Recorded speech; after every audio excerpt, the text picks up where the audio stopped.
Hello, everybody. Welcome to Vampire. Welcome to stream. Hello. Hello, everybody. Hi. How are you? How are you all doing on this fine Thursday Eve? I myself, I'm doing pretty good. I'm doing heckin' awesome. I'm very excited for the weekend, as I always am. Yup. And I'm excited for tonight. For tonight, we are going to play more Vampire. Yes. Thank you. Thank you. Thank you. Thank you for the applause. Hello, Avoca. Hello. Yes, we're playing Vampire, the Masquerade, Swansong. And there'd be like a crash of, oh my god, Nif.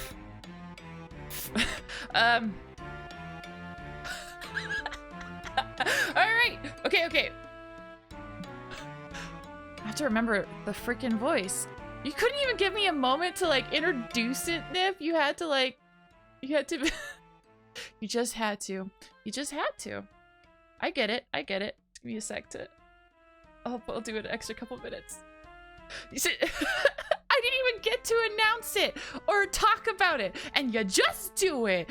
Well, this is my voice for the rest of my introduction. Thanks, Nif. I appreciate you for doing this. This is my Heisenberg voice.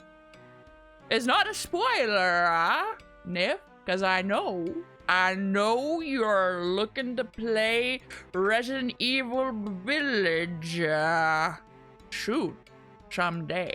And someday, you will, Ashamora. Oh damn, a ghost. Protect your booties. That's right, protect your booties. Ashamora, thank you for the sub for 5 months. Thank you, from me, Heisenberg. My best voice, out of all the voices, you had to choose this one,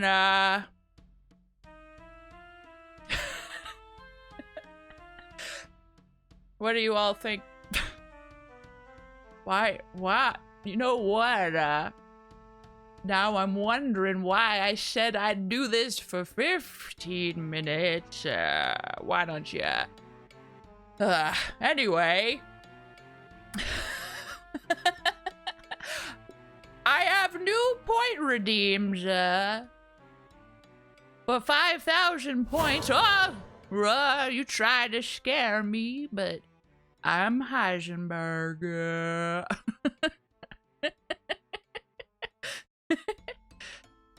But aside from this one, there's a New York accent that you could redeem as well. Yes.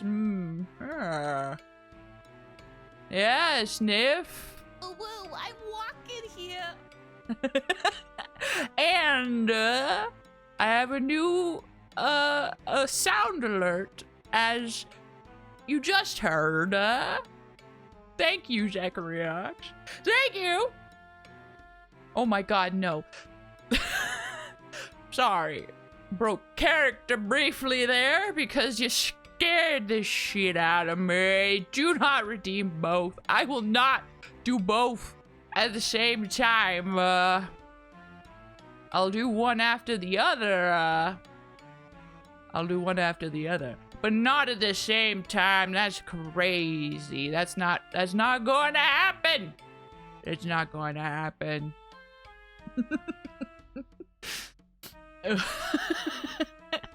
But yes, you see, I did a dramatic reading of lore in my Heisenberg voice, and the people have spoken. They wanted this as a point to redeem, and I said, sure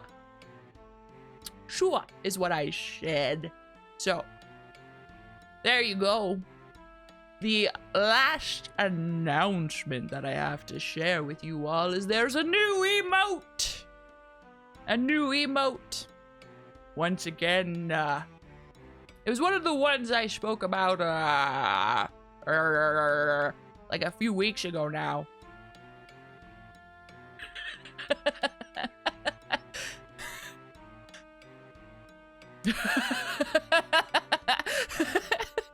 You know what, Azamora? You're probably right, but you know, challenge accepted. Practice makes perfect. 5 minutes for lower cost. Maybe. We'll see. We'll see. Today is a really good test of it, so yeah. Yeah. Also, hello to Nikki. Happy birthday to Nikki. I don't know if your birthday has already come and gone, but if it hasn't, happy early birthday to you. You know what, actually, I think this is a great example. This is a great time to sort of pull the camera in close. Happy birthday to you. Happy birthday to you. Happy birthday, dear Tanikia. Happy birthday to you. Mwah.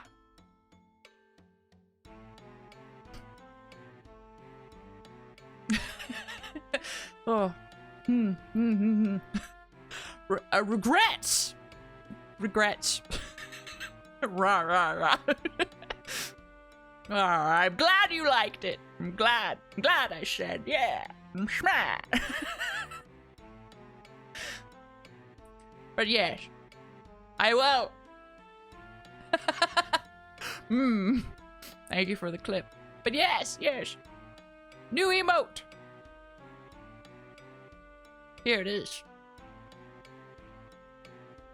You can see my ghostly hands are firmly placed on my table here, so I can't show you what it looks like right now. You'll just have to trust me. I'm putting my hands up to my face. Why do you think it's finger guns? Why would someone hold a finger gun under their nose? That seems dangerous. Watch where you're pointing that finger gun. You're gonna... Whoa, that's dangerous.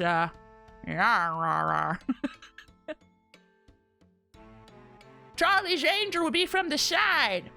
Or out. Dead on. Dead on is considering. It's like you have suggested a very intriguing deal to me. And I have to think about it. And I go,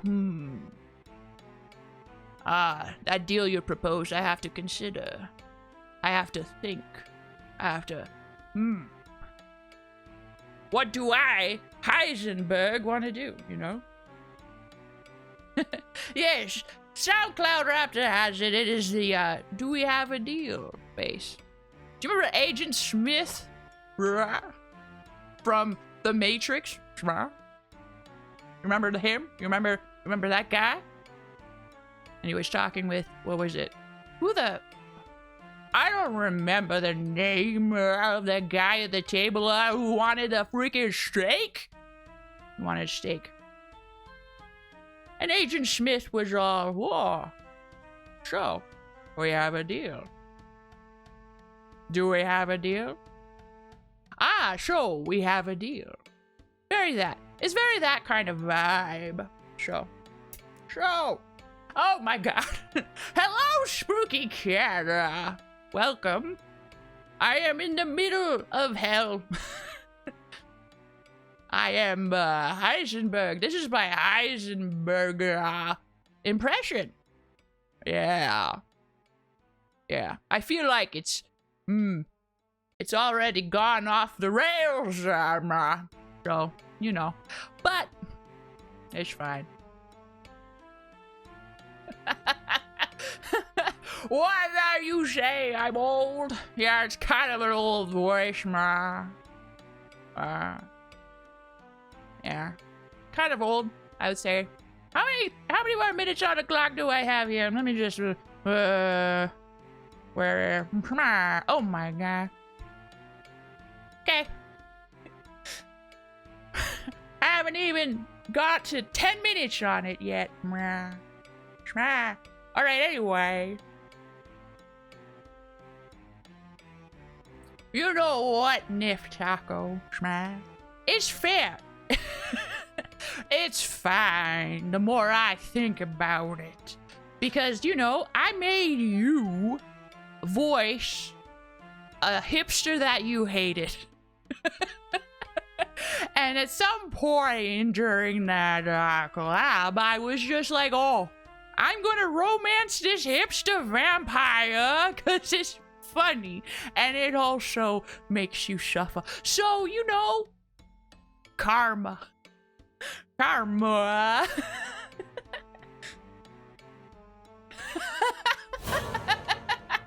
Are you scared?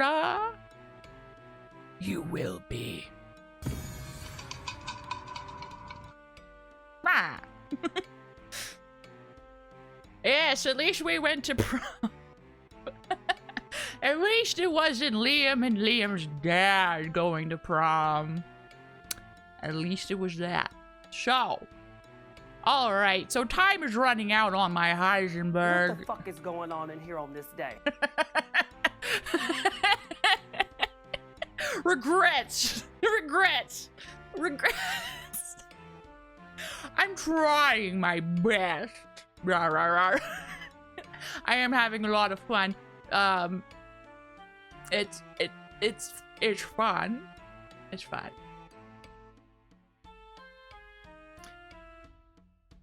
Wow, wow, wow, wow. Okay. So, tonight, we are playing more Vampire the Masquerade, and I'm very excited, as I usually am. I'm just quickly checking.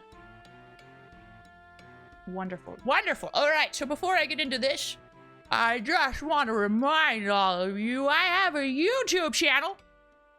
I have a YouTube, which you should totally subscribe to. Yes.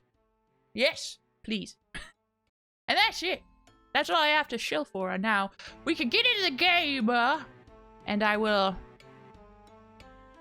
be Heisenberg for at least 5 more minutes. Ah! Damn kids. Thankfully, there's no kids in the ghost prison that I'm in. That's 1 plus. That's 1. Anyway. Let's stop dilly-dallying around and let's get into this, huh? Huh? Let's go.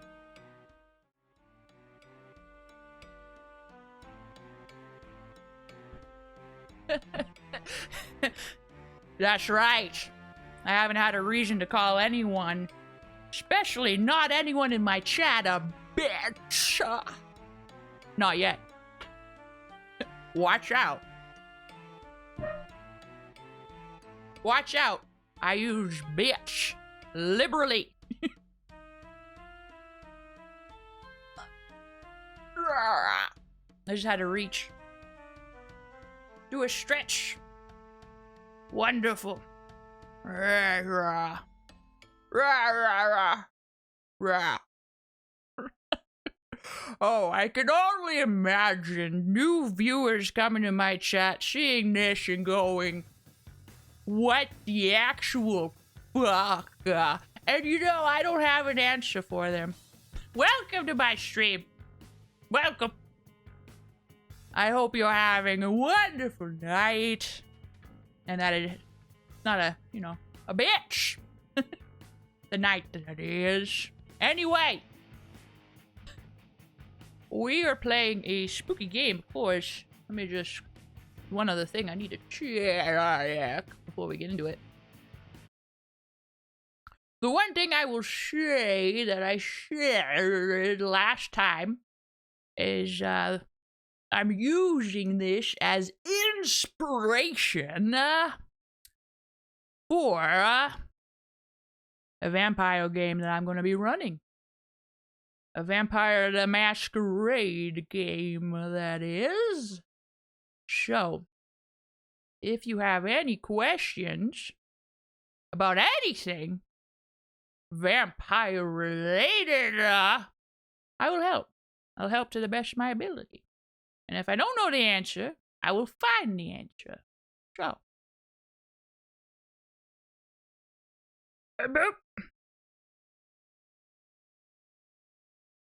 Oh my god. Are you taunting me? With your freaking coconuts? My god. Okay, so let's continue. The Boston court is in turmoil. A code red alert has been issued, which means a major crisis has occurred. Alicia, and Caleb are summoned by the president.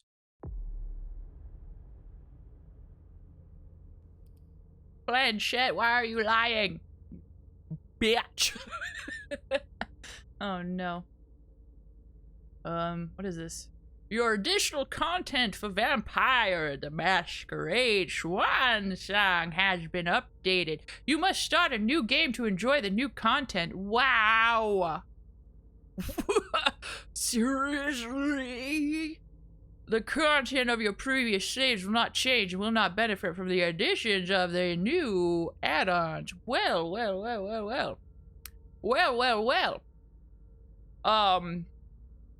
We'll see. I'm just gonna play on tonight. That's my goal. Oh my god, it's been 15 minutes, everybody. All right. Okay. Hello, hi. I'm Spooky Wookie Coconut. We're going to play this. No. Holy shit. We are not starting over. No. What I was about to say is we're gonna play through, and depending on how things go, what I might try to do is start over off stream and then play back to the certain point.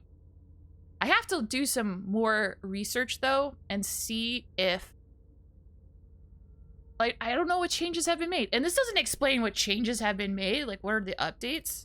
You know what I mean? Would be funny if I speed ran it. Oh my gosh. Okay. All right, everybody. I'll put it up to a vote. Everybody in chat, I'd like you to speak out right now. Because admittedly, the first episode was a lot of like lore reading. It was a lot of exploring around and talking to people and stuff. So the chances of being able to speedrun it, I really do believe are a possibility. It's something I can do. So if you would like me to start over and we'll speedrun to see how fast we get back to this point, type 1 in the chat. If you'd like me just to keep playing from here, press 2. Let your voice be heard. Because I could do it either way. Oh my god, Fillion, you cannot vote 1, 2, 3, 4, 5. That is cheating. That is cheating. No. This is a serious vote. For serious folks.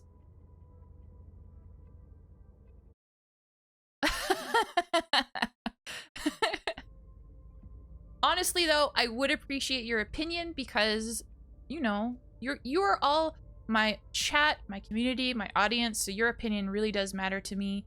If you don't care, say pizza. I accept pizza. I love pizza.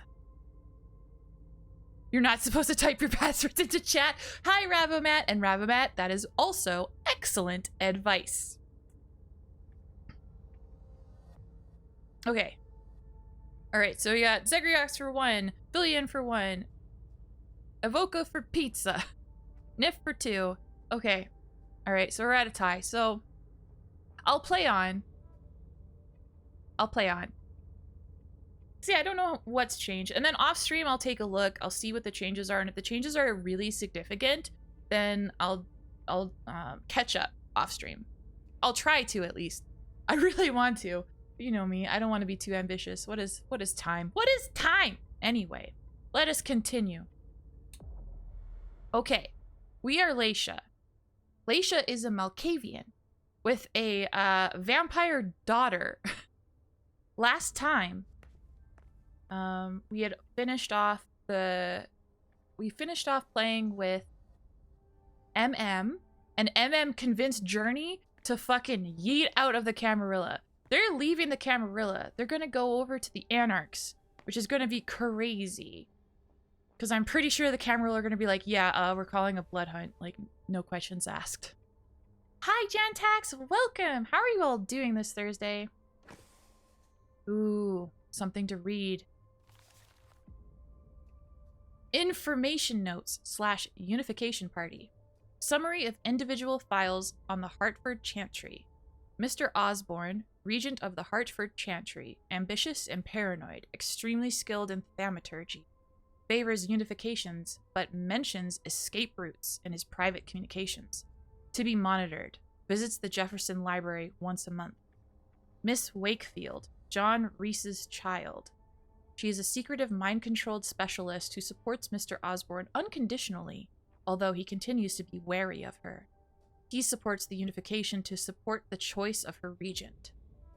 Mr. Samuels, child of Upton Rowlands. This blue blood, this is a Ventru, is pragmatic, well-versed in insurance finance. He is the head of a thriving business and seems to have moved to Boston on a part-time basis, residing at the Jefferson Library. Our intelligence indicates that he is there to ensure the financial balance of the agreements to be signed, which he is rather in favor of.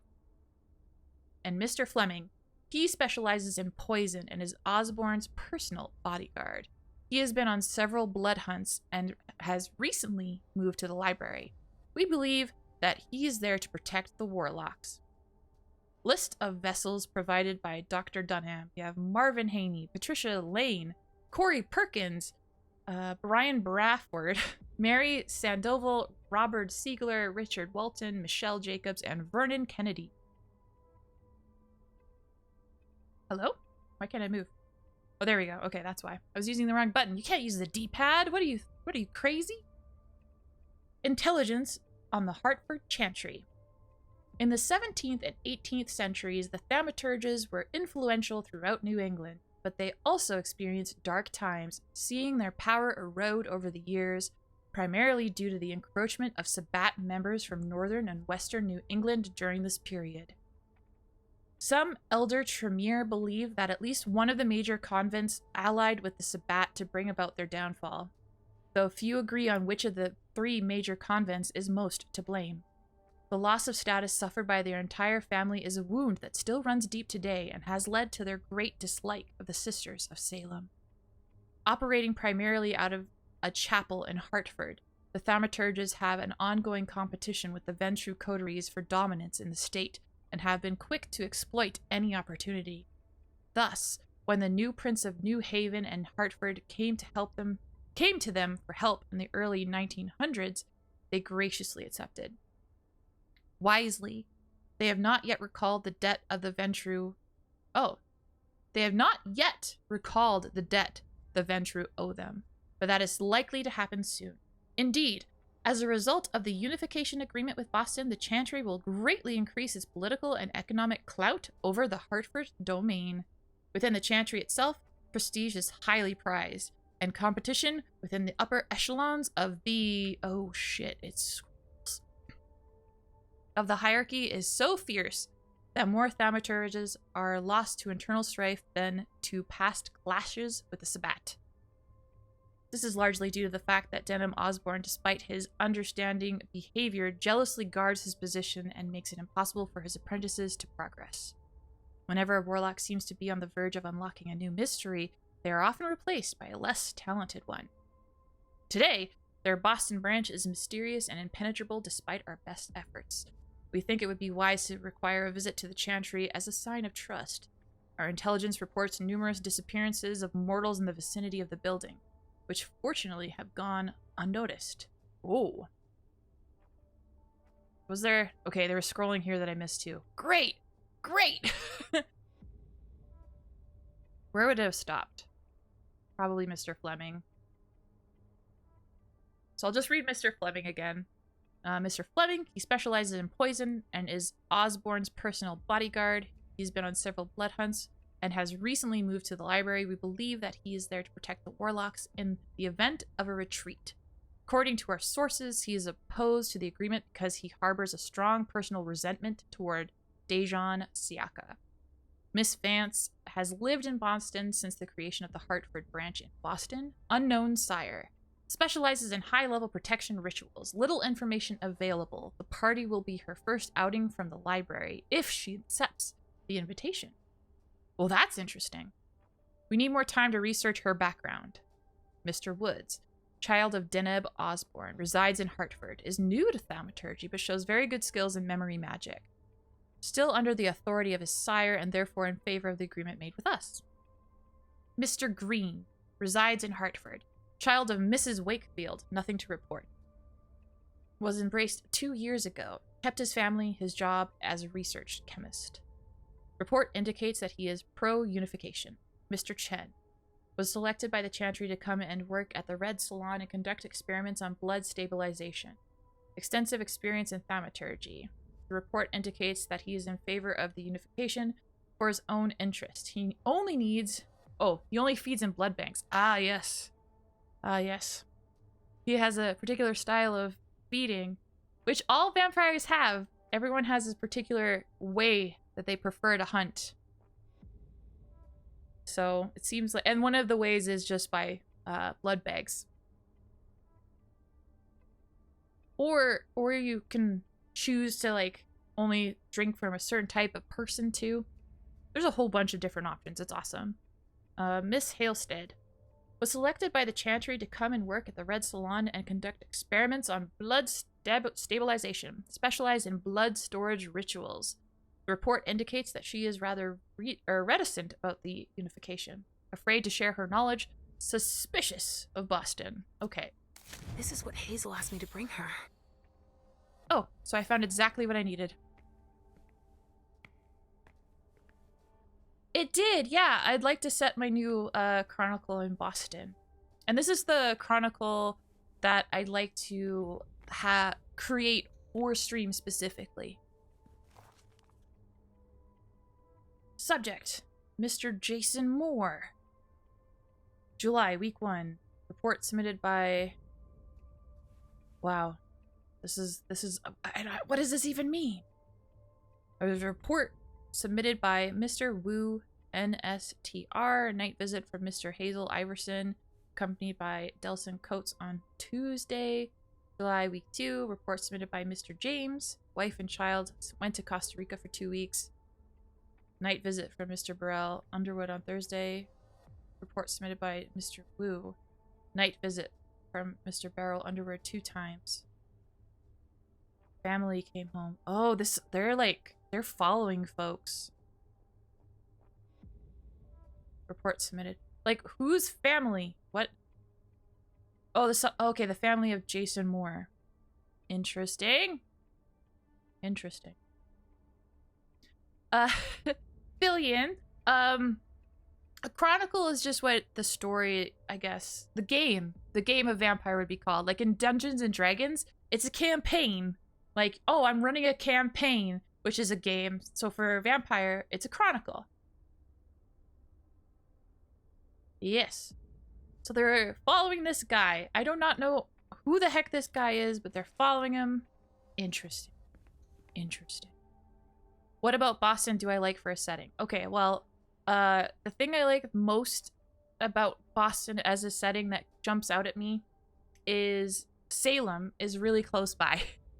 And I really like the idea of Salem. And as I just read briefly here, there is a group of Tremere called the Sisters of Salem. It seems like the Sabbat were also involved in Salem, so there's really interesting things going on around there that I'm really interested in. Boston, I've had the pleasure of visiting Boston at least twice, and it's a really cool city. It has a lot of freaking history, which is really cool. It's on the water. It's, yeah. Also, it would give me an excuse to do terrible Boston accents, which is always fun.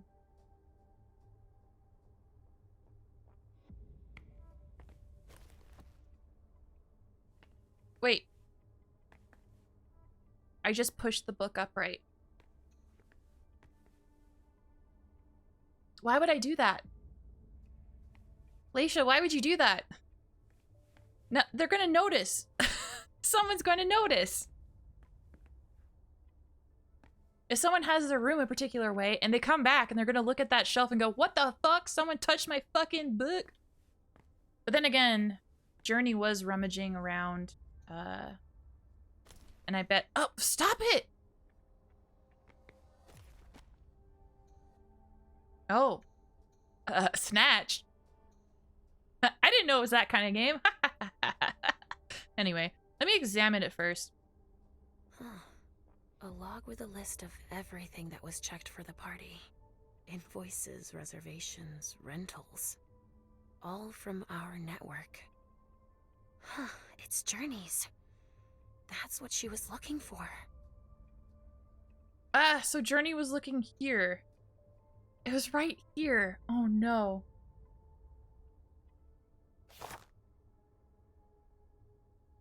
I have it in my inventory. I should probably check it out.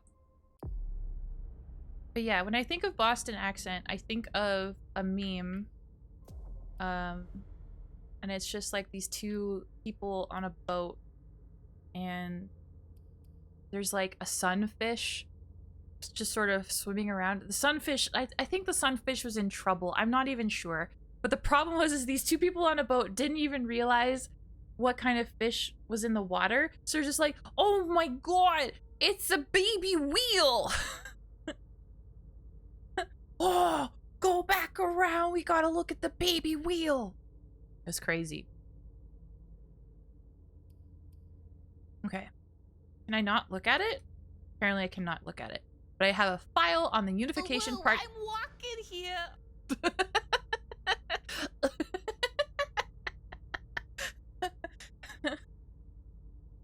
Oh, my own voice kills me. Why?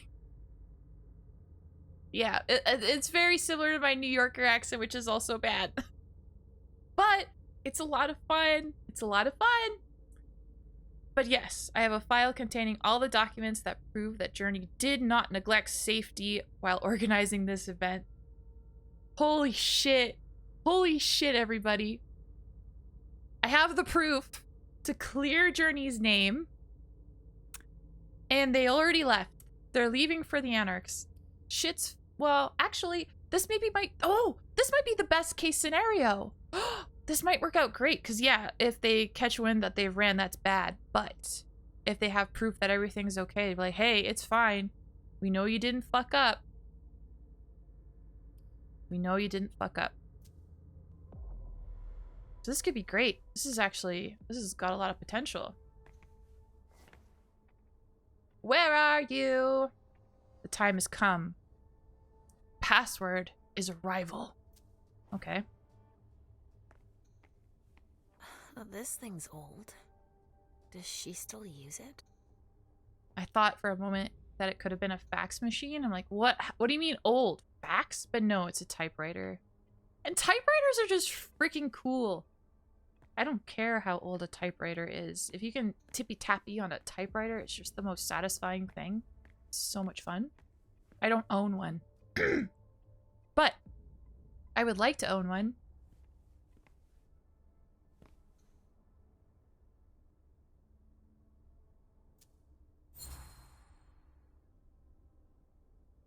Conversation with Caius. Subject is as you wish. From me to Caius Leto. Subject, Quincy Market. Caius, I never can reconsider anything without new evidence. If you have any, please send it to me. And not on a computer. You know how I feel about them. And then Caius Leto to Jara. Miss Drury, I've already told you about my need to investigate the Quincy Market case. I know you disagree with my theory, but an aborted attack on the prince is not to be taken lightly. Could you please reconsider your position? Ah. That reminds me too, like the other reason why I picked, or I want to pick Boston as a setting is that with this game, they released a setting book, Boston by Night. So it's really kind of handy dandy to have a V5 book that I can read along as I come up with ideas for the Chronicle. Because I just need like a little guidance. Like, because like I was saying last time, when you're trying to come up with a chronicle or trying to pick a city, it can be very overwhelming because there's just so much to consider. There's so much history. So a little guidance, I'd really appreciate that. Yeah. All right. From Jara to Caius, subject unauthorized transmission. That's not something I'm willing to joke about. And then Caius to Jara, replying, no, I can't imagine anyone being able to hack into your computer since you change your password every 3 days. Oh, I'm reading it backwards. Stupid emails. Besides, I thought you preferred handwritten notes. And then she says that. Did you try to access my computer? And then the very first email, Miss Drury, I picked up a signal that appears to be an unauthorized outbound call. Could you come see me as soon as possible so that I could give you the details? Oh, interesting. Okay, I'm going to read from the bottom up this time, because damn. Okay, so from Jara to the prince, that's enough. I know you ordered my computer to be searched. You don't have to monitor me like this. What am I to you if you don't trust me? And then Hazel responds, Jara, if someone is trying to search your computer, believe me, the order didn't come from me. I have every confidence in you, and I urge you to have the same confidence in me. Finally, in the future, I would appreciate it if you did not make such sweeping accusations without proof. If you have any concerns, please come and speak to me. Sincerely yours, your Prince Hazel Iverson.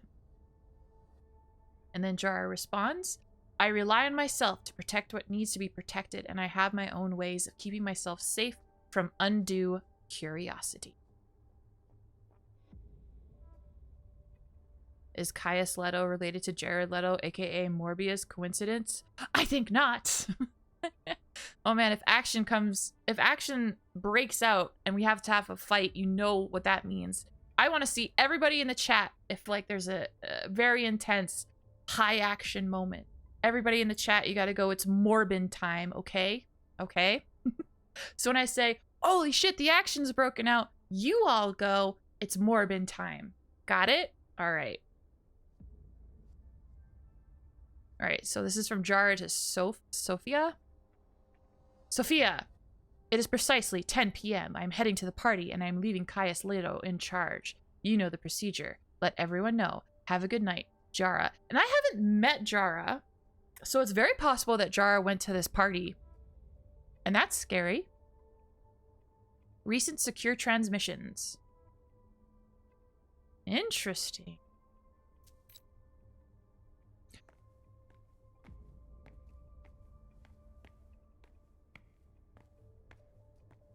I like that there's a lot of fire equipment right here. You need to have a good fire safety measure thing, especially as a vampire.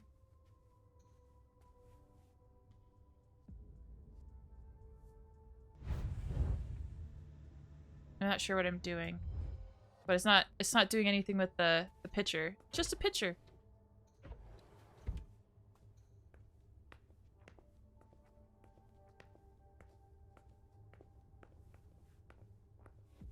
Okay. Interesting lamp.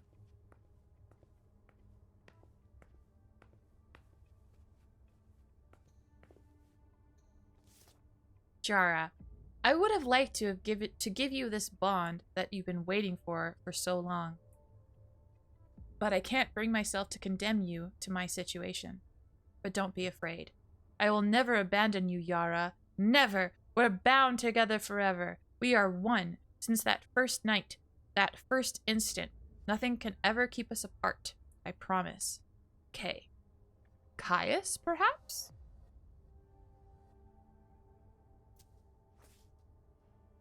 Interesting. And by bond, is it just a wholesome bond? Or could it be a blood bond? Which is serious business between vampires. Blood bonds. Oof. They had to straighten their coffee table. Was it too crooked for your liking? Oh my gosh. I would like to remind everyone once again that this is the fastest that I can walk. I almost feel like Leisha walks... Shit. locked from the other side. Okay, it's locked. Fine. I have to slowly shimmy sham the other direction then. Oh my gosh. What if the update adds running the game? That's huge. I'll have to look into that. It looks like one of Richard's Rorschach tests.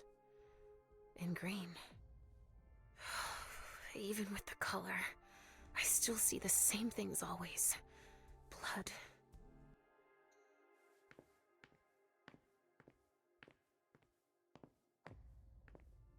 Oh yeah, speaking of like interesting paintings and works of art, I don't know if you all saw my schedule, but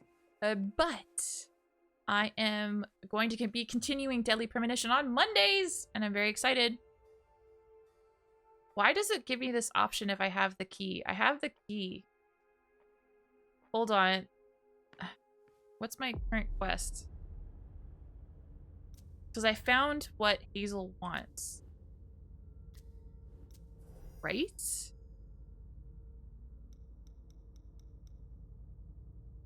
Speaking of, let's read about Hazel. Yes, more Deadly Premonition. I'm so excited. All right. Hazel Iverson. She is a Ventru, embraced in 1941. Ooh, Generation 10. That's a big deal. Sire is Nathan Appleton, and their child. Ooh, a child. Miley Sellers. A prodigy of finance. Hazel was born in 1901 to Scandinavian parents. Her father relocated his maritime freight business to take advantage of the United States' advantageous taxation system. His business prospered considerably there, and in just 15 years he had built his fortune. His daughter undertook her brilliant studies in business and economics at Harvard in 1920 despite the limited education opportunities for women there. Hazel convinced her father to move into the world of banking. She quickly showed a certain astuteness in the subject. She invested in risky but highly profitable markets with an instinct far beyond her age. She naturally drew the attention of investors and rival banks who went so far as to assassinate her father in order to undermine her. Holy shit! The police and the justice system proved to be complicit in declaring his death a simple accident. Hazel found herself alone in charge of the Iverson Empire at just 38 years old, with no allies to speak of. A prideful embrace. The isolation pushed her to accept a meeting with a group of wealthy Boston financiers in order to ease tensions and competition. In actuality, Nathan Appleton, a deceased textile mogul, had set a trap. Against her will, he brought her back to life on her knees, sparing her no humiliation. Appleton embraced her out of pride, not to be outdone by a woman on his own turf. Immediately, he neglected her and abandoned her to her own unlife. That is... I'm gonna have to talk to my friends who are, like, Ventru experts about this one, because I feel like that sounds like it's out of character for Ventru to do. I might be mistaken. That's not what I've heard Ventru do. This is strange. This is sus. Hazel discovered on her own that she was undead. To protect them from the monster she had become, she needed to distance herself from those she loved. Her mother, her family. She even considered ending her own life. But surrender was not part of her vocabulary. Vendetta. In time, thanks to her determination and her sound investment advice, she eventually gained the acceptance of the court. Hazel planned her revenge and methodically gathered information about her sire for years. In the end, she proved to the prince that Appleton was double-dealing with the British. Quentin King had no choice but to launch a blood hunt of the traitor so as to not be accused of being spineless and collaborating with the invaders. Hazel had planned for everything. Her ghouls were already holding Nathan Appleton captive at his residence.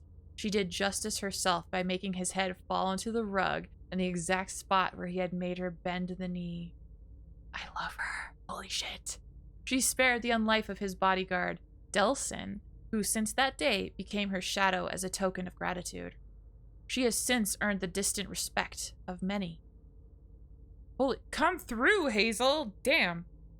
The resistance.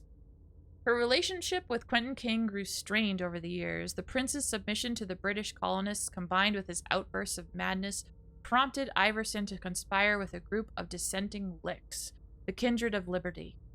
The secret organization worked in the shadows to bring about the downfall of King and his associates. Hazel provided them with financial backing, all while maintaining her cover as a loyal subject of the prince.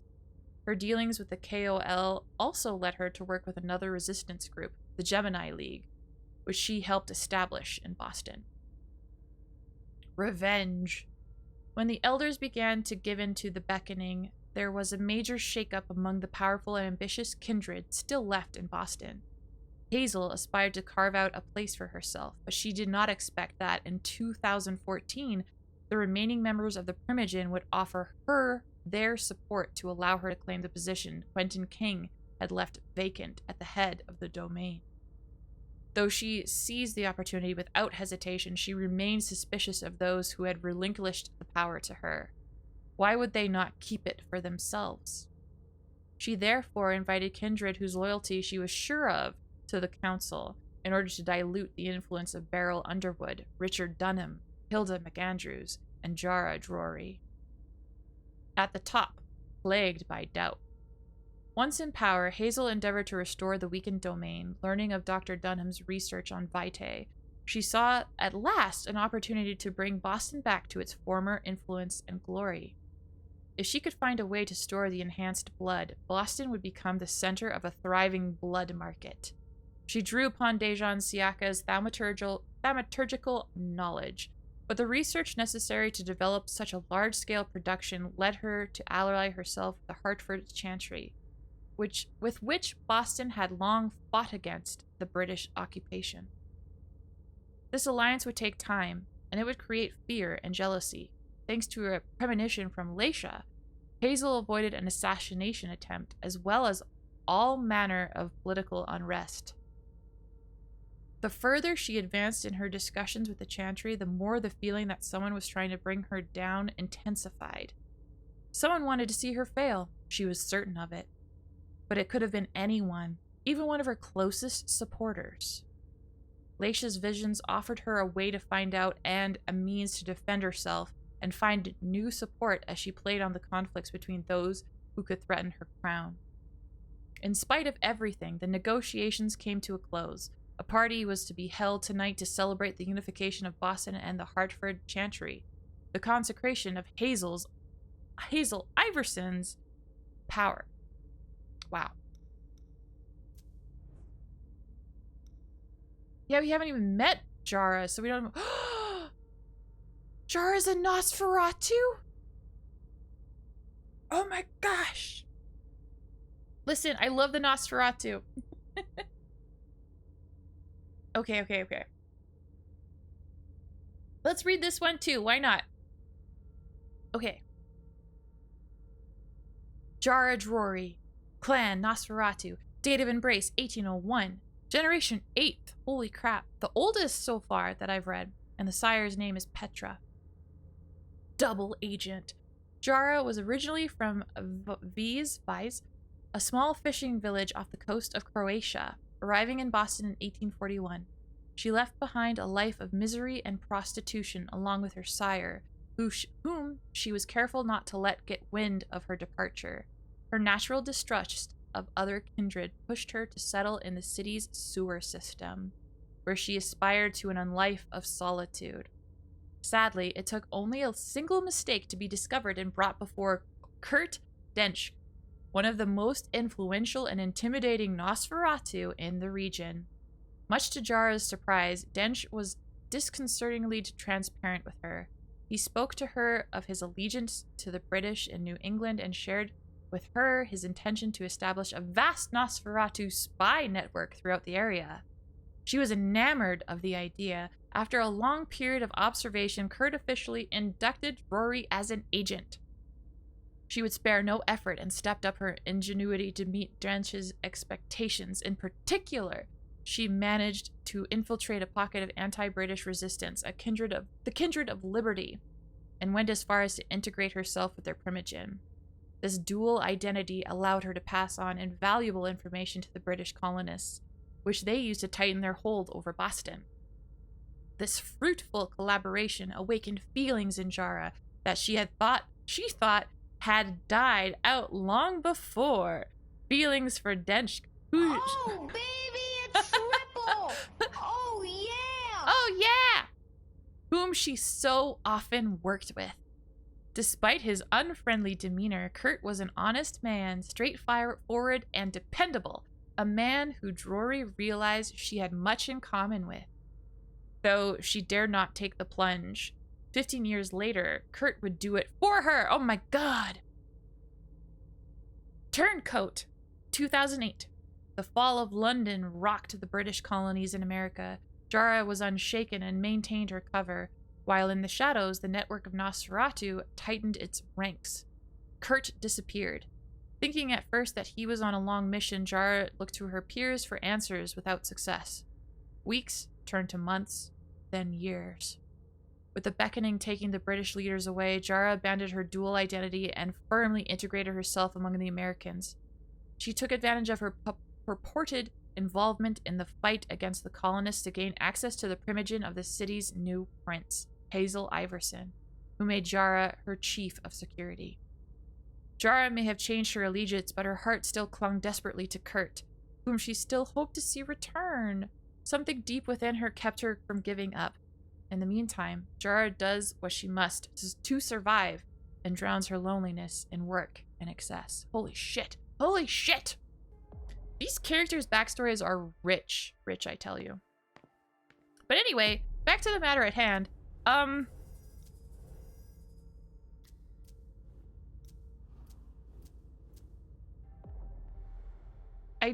Okay. I have what I have to find, right? Part of me, actually, you know what? Fuck it. I have a key. Let me look at that key. Because they said I have what I need, and I don't know if exploring everywhere is a good idea. Although, I think that is part of the plan. Like,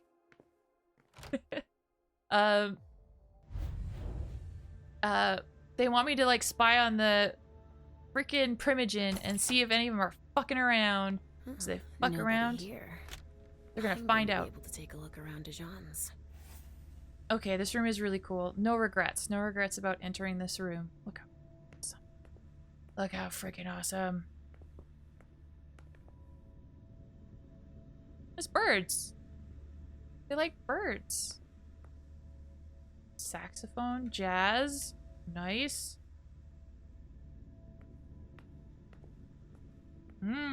Ooh, tarot on the table. I got a Polaroid photo. What is that? Ooh, I can get willpower back.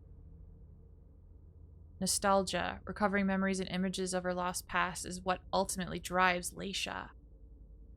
Restores 2 willpower. Okay, cool. That's good to know. Tarot cards. How fun. The Emperor, the Chariot, Temperance. Easy. Dijon is thinking about taking a trip.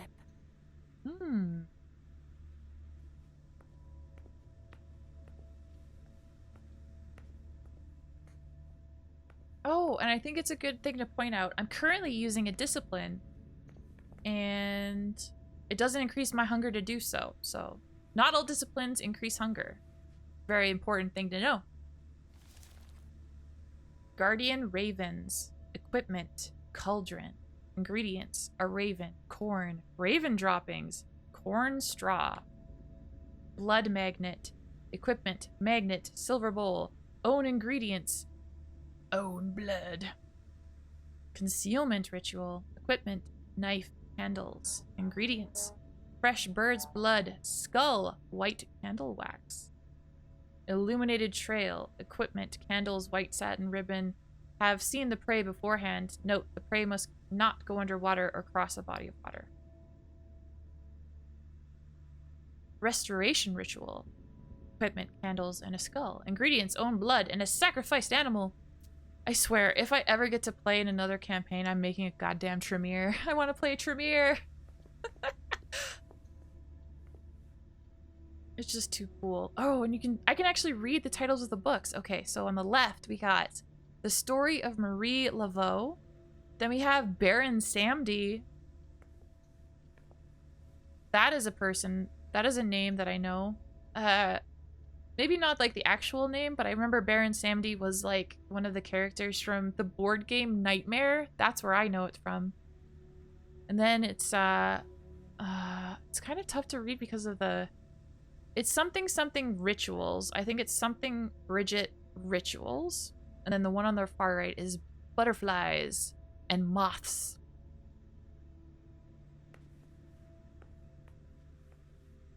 I just want to play a jaunty tune now. Just like New Orleans. This is definitely Dijon's place. Oh, what were you doing, Dejan? Too bad I still don't have any goddamn education, but I do have deduction, so. He must have done a warlock ritual. Yeah, I could have. Yeah, I knew that, and I didn't even have to use a skill. But wait a minute. Holy shit. What the fuck? Oh my gosh. Oh my gosh, everybody. There's a suspended alligator. There are chandeliers, and then there's this. And it's in the bedroom, too. Hey, everyone. Hey. Hey, hey, hey, hey. What if we kissed under the alligator? What do you think? What? Can you imagine if you like have a meeting in this room and then someone needs to leave and one of you goes, "See you later, alligator," and the other one looks at you as like, "In a while, crocodile." I mean, that has to happen, right? That has to be the way it goes.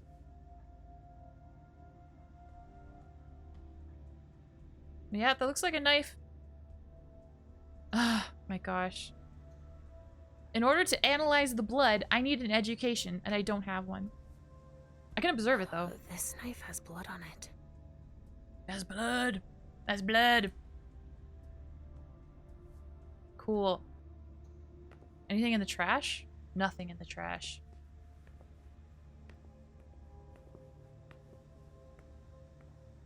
I don't like that tub. I don't like...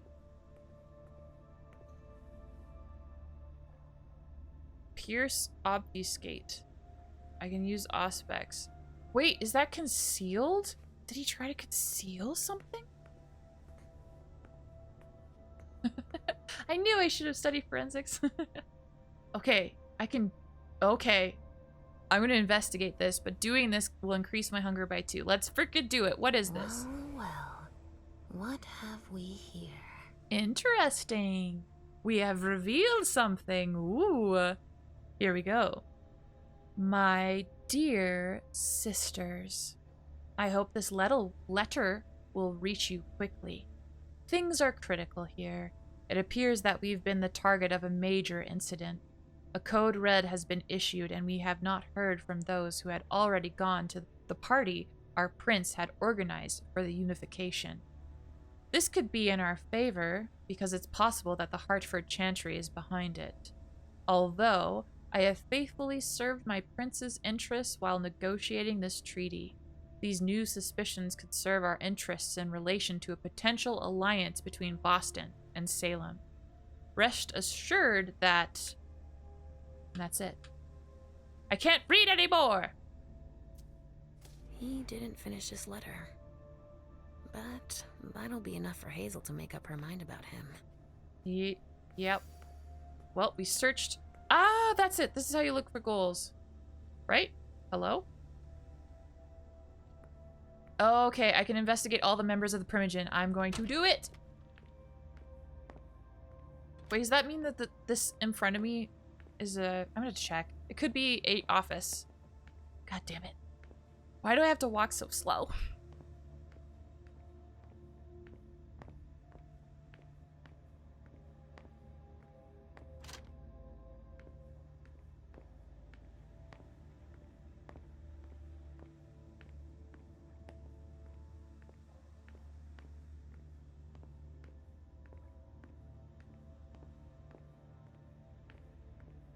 All right. There we go. We're gonna go to this big ass door. But yeah, I always, like, even with Dungeons and Dragons, I'm a huge freaking fan of magic users, so I would love, shit, that opened. Ooh, hi. I'd love to play with Tremere. I never have yet. I would like to. Patch notes, added shift to run. Like, that's what I'm thinking. Like, they had to have added run, right?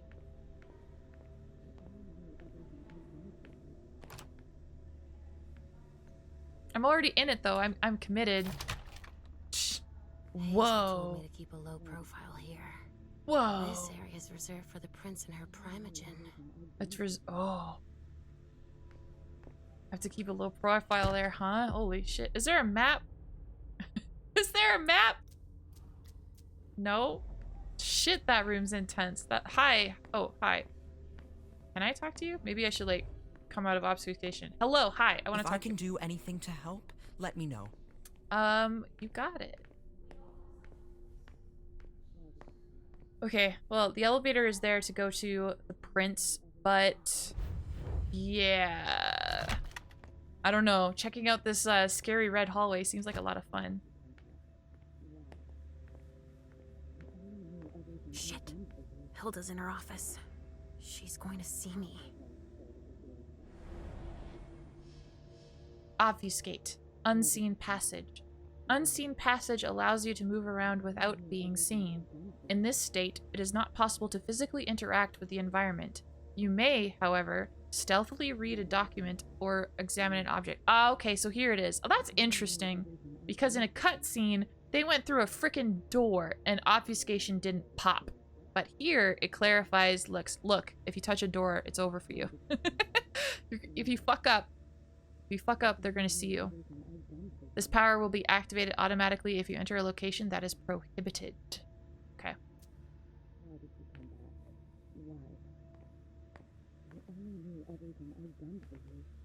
Okay, well. Oh, I just go in here. Get information from Beryl. I'm not supposed to be in here. So I'm gonna have to keep things on the DL. Oh, that's a creepy as fuck door. Oh, it's like a glass. Oh, that's so creepy. I love it. Set between two big ass portraits of the city.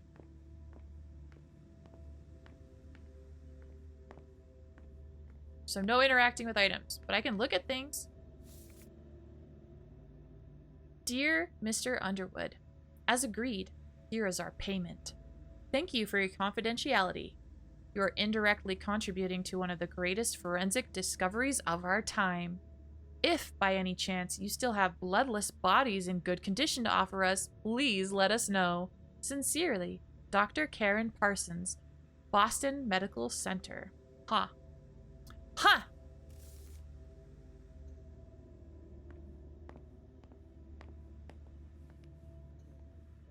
Oh, I can't open an invitation? I wish... Oh, I don't know if... I don't think this is a game that I can save and then fuck around and then load a save. But yeah, it was pretty clear that if I interact with an item, my obfuscation will pop. And yeah, Beryl's right freaking there. So if I open that invitation, it's game over, man. Game over. Take a look. I'm gonna have to pull that out though.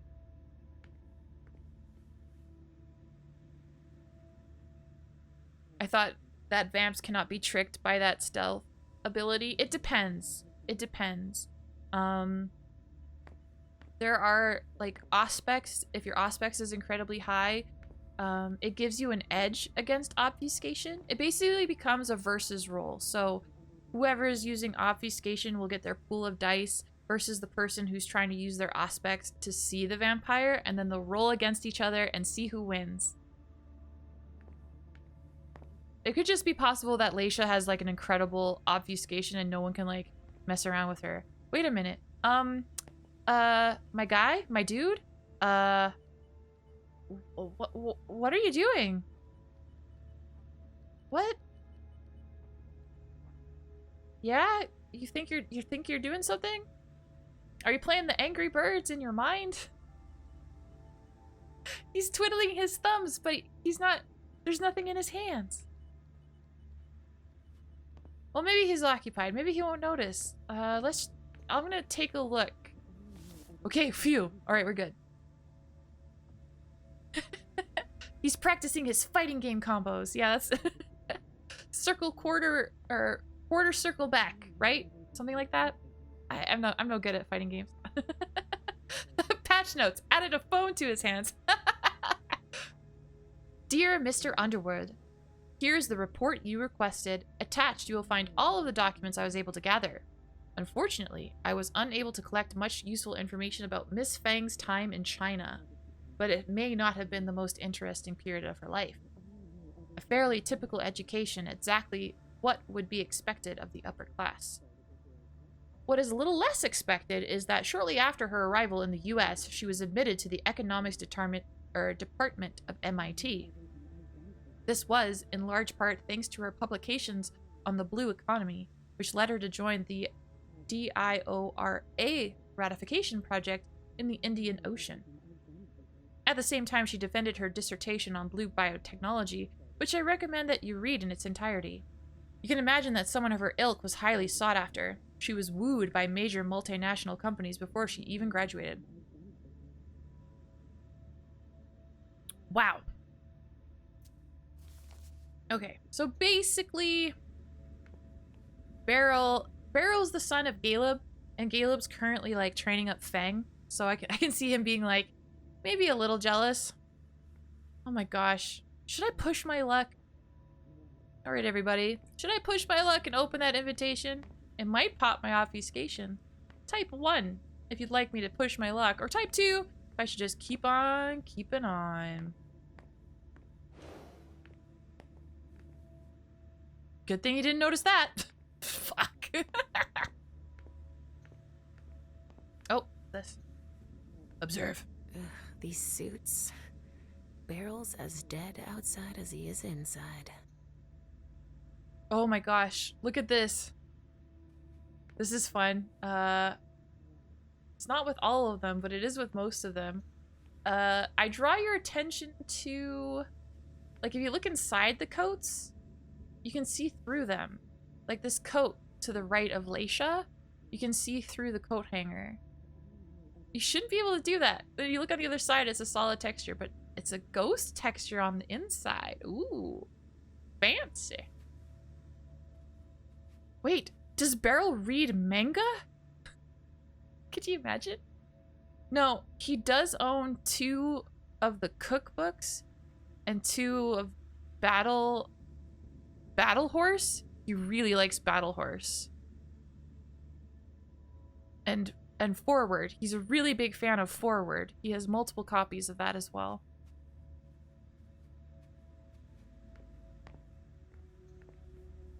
The speculative news from... Oh, he's about as fun as his reading material.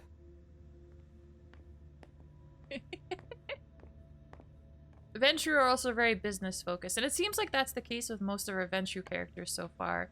Fang is into blue technology and is like incredibly intelligent and savvy when it comes to business. Hazel was also very business savvy. Haven't read about Caleb yet, but I would not be surprised if he too is also incredibly business savvy. Okay. Zachryox, you said 2, but you also said do it. Alright, here I go. I'm gonna do it. I'm gonna push my luck. Oh, I'm so scared. Oh. Okay. Okay, everything's fine. I freaked out over nothing. What is the rules with obfuscation? Dear sir, Miss Iverson is honored to invite you to the Grand Unification Party in the presence of representatives of the Hartford Chantry. Your presence at these festivities is requested the evening of September 4th at 11 p.m. at 1 International Place, Boston. with our greatest respect and consideration.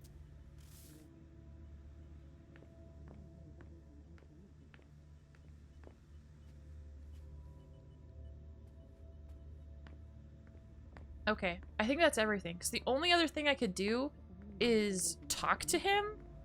And I don't want to do that. Because I'm supposed to keep a low profile, right? Like, I'm not supposed to do anything? Like, this is for the Prince and the Primogen only. But, like, one of the goals was to get information from Beryl. Like, that sounds to me like talk to him. Richard's apartment.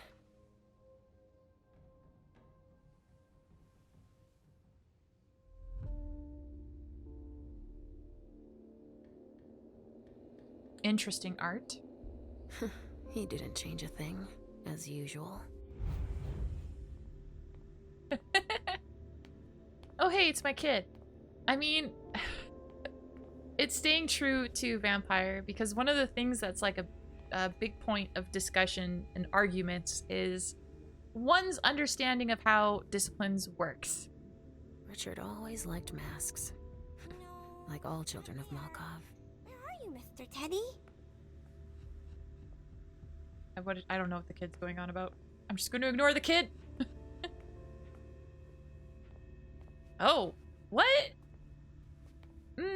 This is, what a unique place for a tub.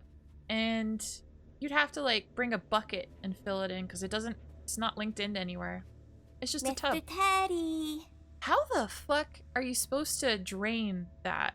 Are you also supposed to take the buckets out? That just seems like a lot of work.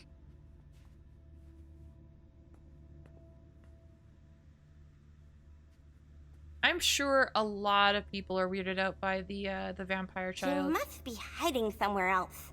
Oh my gosh. The voice. I can't handle the voice. How many hours have I spent sitting in this armchair for my therapy sessions? Ah, okay, here we go. Anything I can't do, it has a little cross through. Because I couldn't talk to him because of my obfuscation, I can't open drawers because of my obfuscation. Okay, okay. I can't insert a floppy disk without breaking obfuscation, but I can look at the computer. And that's about it. I can't examine it without break. Ah, okay, No, okay. not there. Where are you, Mr. Teddy? Okay, things are getting better. Look at this chair. That's an incredible chair.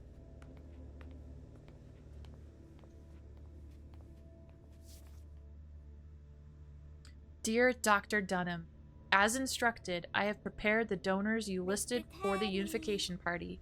They will be ready for you to pick up at 9 p.m. at the Red Salon. I think that your guests will be impressed by the quality of the vintages you're offering them, and I hope they will fully appreciate the fruit of your labors. Betty.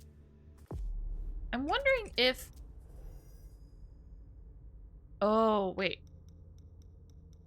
Now I'm surprised. I'm surprised that I don't have a profile for Beryl. But Richard Dunham has appeared now. So what is... What? The way he loaded in. That scared the shit out of me. Gah! Pacha! Let's read about Richard Dunham. He's of Clan Milkavian. He was embraced in 1897. He is of the 10th generation. His sire is Biltmore, and his child is Halsey. Wait.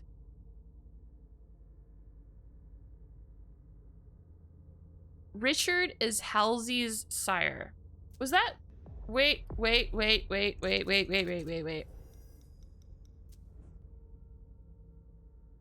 Okay, so it doesn't specify here who Halsey's sire is, but here it specifies that yes, oh my god, the way it loaded in still. Richard sired Halsey. What the fuck? Why would you do that? Alright, let's find out. Let's find out. A new unlife. To preserve the Masquerade, Richard declared his death in 1902 in Zurich. He moved to France, where he continued practicing psychiatry in a number of hospitals under the name Dr. Richard Dunham. In 1920, he relocated to the lunatic asylum in Braun, where he met a young French patient who would serve as a catalyst for a revolution in the way he viewed his psychiatric research. It was in order to save this patient and her daughter, his most precious research subjects, that he arranged their departure for the United States in 1939, at the onset of World War II. The Malkavians, in exchange for his services, aided his escape to Boston, where they held a powerful domain. Upon their arrival, Richard boasted of his research to Quentin King, the Malkavian prince of the city, and introduced him to the two patients in his care, Laisha and her daughter Halsey. The court was just as fascinated as he was by the abilities of Richard's two patients, and in particular, Laisha's visions. Her gift allowed the three of them to benefit from the interest and protection provided by the prince, who saw Richard as the greatest psychiatrist of all time, the one who would usher in the era of the children of Malkav. Promising research. In 1950, Richard exhibited his psychiatric research on the resonance of vessels, which earned him the support and recognition of his peers. He experimented on the vessels using chemical cocktails in order to significantly amplify their resonance. His experiments were a success under the reign of Hazel Iverson, who immediately realized the incredible opportunity this presented for Boston. If she could maintain the properties of the enhanced blood in containers using magic, she could corner the blood market and, more importantly, leave her mark in history. The prince gave Dr. Dunham the means to carry out his research and began to negotiate an alliance with the Hartford Chantry to get help of the Blood Witches. Richard, however, only looked after his own interests to advance the psychiatry of the children of Malkav. To do so, he must satisfy the prince, but he must also protect his most precious subject of study, Laisha, from the prince's ambitions. Fuck!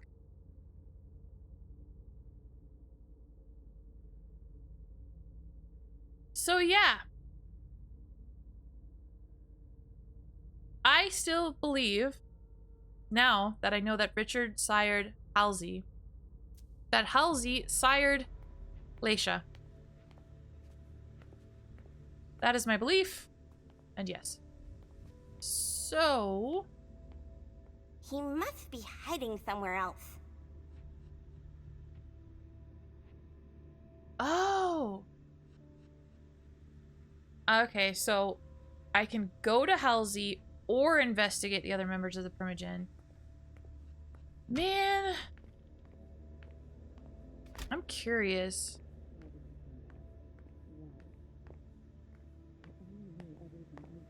I kind of want to talk to Beryl, but I don't know what kind of information you provide. I can't talk to Hilda.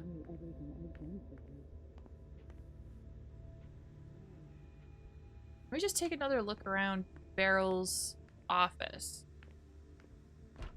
Because maybe there's something else that I missed. It's possible.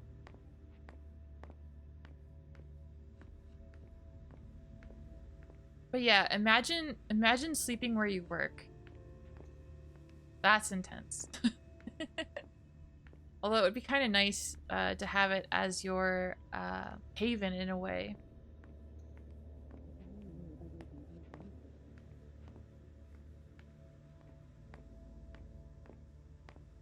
Because, yeah, it says get information from Beryl. Doesn't necessarily mean talk to him. That's interesting. Why does Beryl have 2 sinks, but only 1 shower head?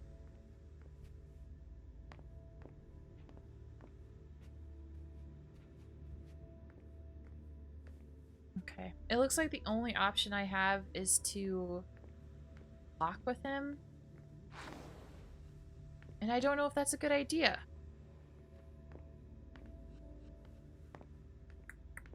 Maybe it is. You know what? Heck it. Let's do it. Laisha. Restricted access means nothing to you, I see. Make yourself at home. Don't mind me. Yeah, I'm sure this will be fine. This will be fine. How am I not surprised? What doesn't surprise you? For you to turn up at a time like this. The prince had me released. Of course, she needs you. I'm guessing she sent you to spy on the council. Okay. First choice of the night. We could do rhetoric at a high risk. I'd better change the subject. Persuasion. A prince should be wary of everyone, wouldn't she? Or shouldn't she? What is he imagining? Or leave? I might have fucked up. I might have fucked up. Can I... Oh, wait. There we go. Oof. I see if I can, like, power it up and make any difference at all. It doesn't look like I can, so that sucks. Yeah, I think if I'm here, I'm here. Like, if I just leave... If I just leave, that's no good. So yeah, let's say, what is he imagining? What do you mean? Tell me, do you remember the last time she pulled you out of your musty hole? It's just that You don't remember, do you? Oh. You're still having those little memory issues, it seems. And I suppose Halsey's here too. Of course she is. The more the merrier. Don't start with me, Beryl. Otherwise... Why don't you go out and play in the sun? And let me get back to work. Work. With everything that's going on. Hazel will appreciate your dedication. Get out, please. That's all I'm going to be able to find out about him. Hazel's gonna be disappointed. I fucked up. Well, I tried. Alright, to Halsey now. I think that's all that's left. That's all I can do. Also, Beryl's a prick. Do I have stuff on him yet? Nope. He's still a mystery. I also like, it's like, I have to get back to work. Oh, okay, I'll let you get back to your thumb twiddling. Your literal thumb twiddling. Ugh, impossible. It's locked. Okay, alright. I fully explored the place. I really like this red hallway. It's creepy, and I'm about that life. I love it.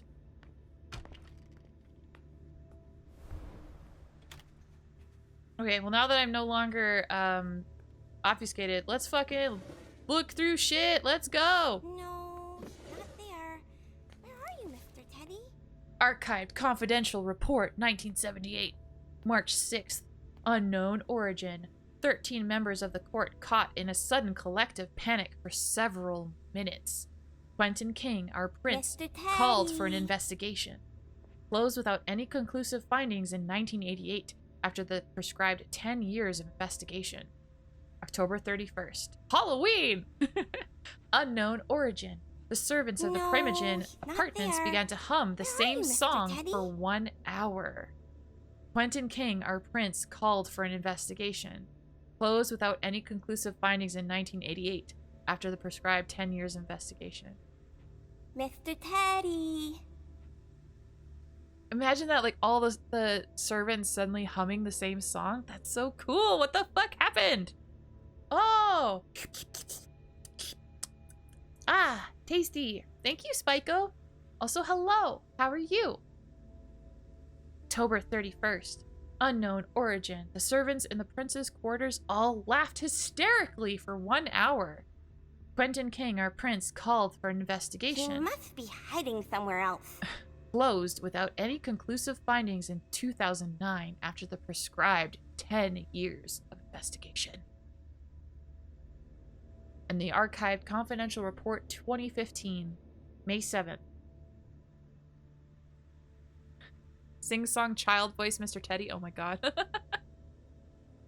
Miss Hazel Iverson, our prince, reported a feeling of sudden and brief mental intrusion during her speech. Mr. Teddy. Oh my god, kid, shut up! Miss Hazel Iverson, our prince, called for an investigation. Closed after investigation. Report delivered in person. No. Have not fun! there. Kick Where are you, ass! Mr. I Teddy? believe in you. August 8th. Unknown origin. Feeling of imminent death felt by several members of the court lasting several minutes. Miss Hazel Iverson, our prince, called for an investigation. Closed after investigation. Report delivered in person. October 31st. Halloween again, I love it. Unknown origin. Servants in the Primogen's apartments began vomiting for several minutes. The Mr. vessels Teddy. experienced uncontrollable crying fits throughout the night. Miss Hazel Iverson, our prince, called for an investigation. Closed after investigation. Report delivered in person. What the hell is going on with these servants? These poor servants. They're just being, like, put through it. It's so weird. Okay, there's something in the other room, and then I'm gonna check out the computer, No, and then not there. I'll talk to Where are you, Halsey. Mr. Teddy? She's looking for a teddy bear. I don't care. I don't care about the teddy bear. Where have I heard that child before? Sounds familiar. Really? Halsey, can you freaking move? I'm trying to, like, look. Look inside. Oh, a floppy disk. That's all Richard knows how to use. He must be hiding somewhere else. Maybe I'll find a way to read it. Look, there's a floppy disk drive in the computer. The floppy disk drive. The computer tower spoiled it. I already know where it goes.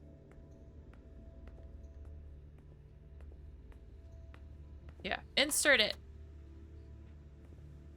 We did it. Only Richard would still use that. What do you mean? Like, okay, the screen is old as fuck. I'll say that much. But the keyboard is stylish and new. It's wireless. Actually, yeah, how the fuck does that work? It's an old, it looks like an old computer from like the early 2000s or the 90s. But the keyboard is modern. Okay, cool. All right, yeah, that's fine. No, not there. Where are you, Mr. Teddy?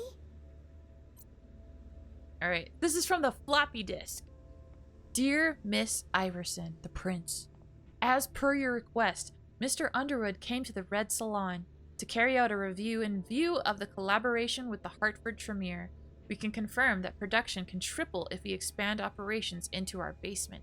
I think it would be wise to create a reserve and allocate only 1/3 of our production to Hartford.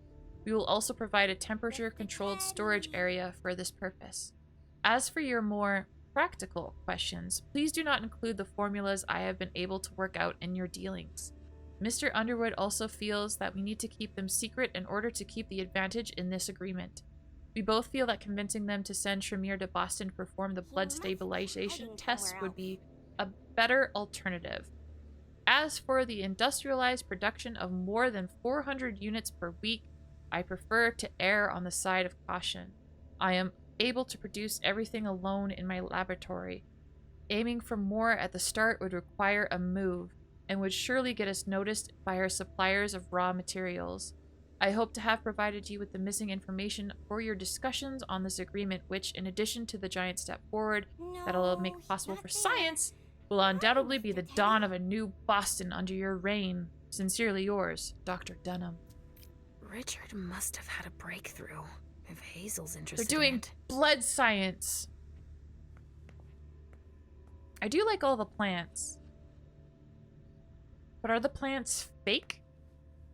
Or are they just like plants that require low light? I would hope that they are real and that they're, you know, they look healthy. They're thriving. They're thriving. They're living their best plant lives. Mr. Teddy. Okay, Halsey. Hi. Hello, child. So, did you find your teddy? No, not yet. I'm not sure he's here. What about you? Did you finish your job for the prince? Yes, I found something that might be of interest to Hazel. Does that mean we're going back to see the prince then? Ah, okay, so yes.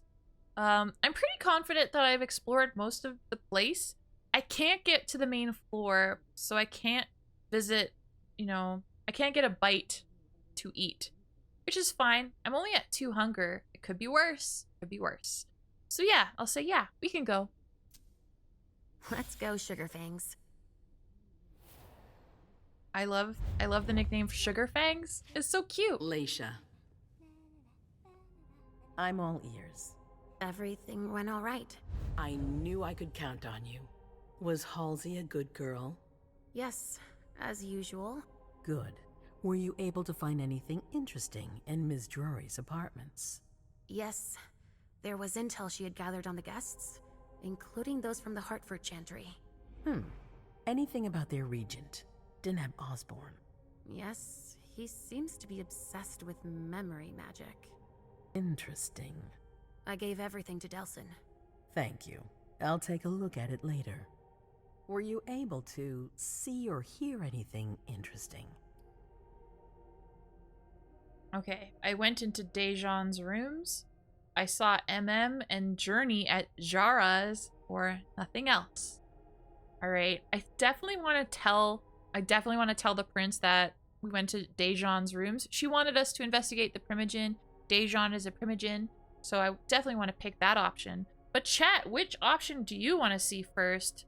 Option 1 for I went into Dejan's rooms. Option 2 for I saw MM and Journey at Jara's. Or option 3 for nothing else. I want to choose option 1. What option do you all want to choose?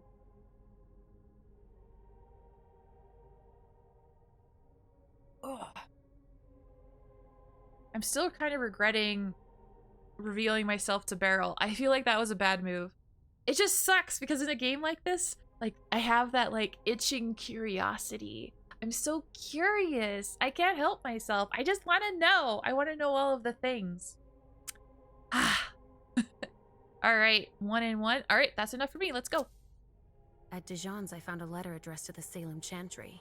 Did he betray me for the Warlocks? I don't know. It just said that he's participating in your project.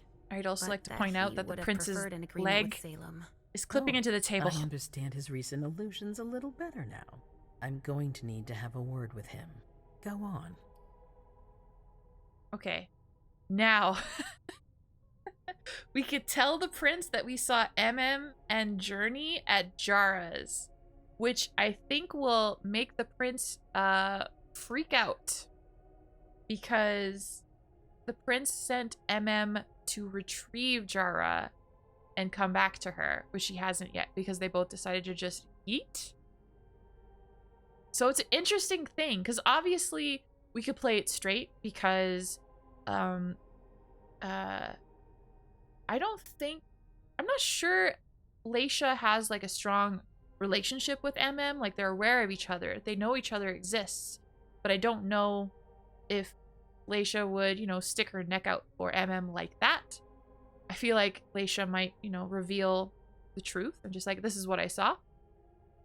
But of course, I imagine MM would want the secret kept. And it sucks because I like MM. It's an interesting position because I like MM and I want MM to be safe. So I want to choose nothing else. But I'm playing as Leisha. Would Leisha give a shit? Or would Leisha just tell the prince? It's like, do I metagame or not? Right? It's kind of like a mindfuck. So, I'm not gonna lie, I want to say nothing else. But, chat, what would you like me to do? Do you want me to choose option 1? I saw MM and Journey at Jara's. Or do you want to choose option 2? Nothing else. Keep the secret. Keep MM and Jara's interaction secret. I want to keep it secret just because I want to protect MM. But who knows? Maybe option 1 will be interesting. It will definitely be dramatic and chaotic. It's the spicy option. Option 1 is the spicy option.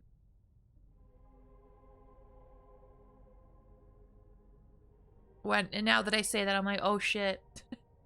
Spicy option could be fun. Keep it secret, keep it safe.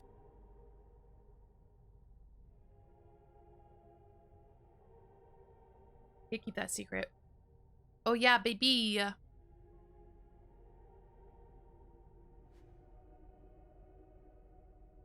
me just take a quick peek at something. Spicy? Oh no, we have a tie. We have a tie. Oh, if someone else is in chat, please feel free to weigh in. I'm more than happy. I'd love to have you speak your opinion in the form of one or two. And if not, I'll choose. Oh my gosh, because I'm honestly not sure. I do want, like, I will admit, again, if I say nothing else, I feel like it's metagaming. Spicy? Alright, spicy it is. Let's go. I found Journey in Jara's office. How did she get in there? I don't know. But MM joined her. It's like there's no security here. But do go on. I want to know everything. What did you see? They talked, and MM told her that you wanted to see her. She told her she had to bring her back. Oh. Oh. Okay, so now I can say MM convinced Journey to leave, or I can say it's MM's fault, but the problem with using this is that there is 0 chance of success. Even with additional focus, there's no chance.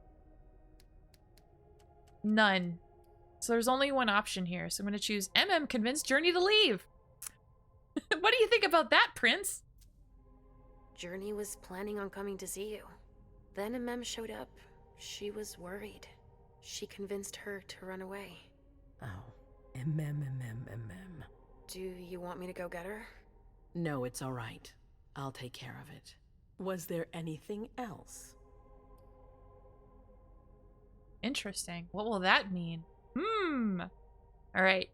I found what Journey was I found what Journey was looking for, or keep the file Journey was looking for. What? Really? She didn't automatically hand that over? Really? We still have that? Okay. So we have a file that Journey needs to clear her name. How is it that the game doesn't give you the points to do what you want? I believe at the start of this section, when it allowed me to choose what kind of character I wanted to be, the only way I'd be able to get the points that I wanted is if I chose the free option, because then I could allocate the points however I chose. Then the other 3 options were pre-made. That's my guess. I have a feeling based on this and based on what I know, there's multiple endings. So I fully expect that they designed the game like this, where it's like you're going to play through and it's going to be confronted with these things where you don't have the skill needed, and you'll make mental notes so that you can for future games, maybe. At least I'd hope so. Because yeah, otherwise it sucks.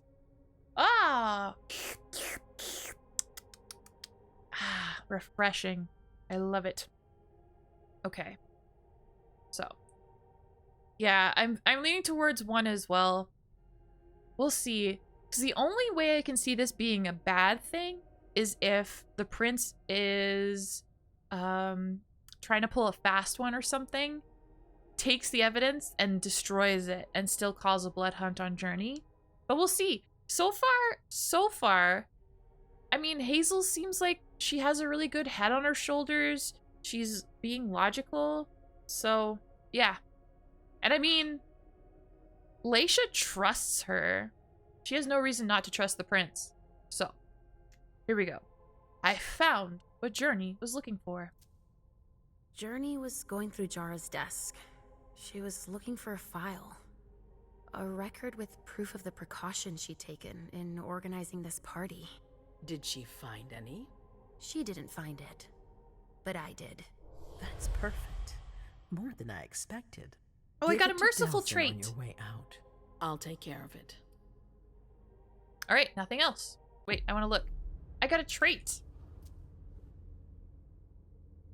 Merciful.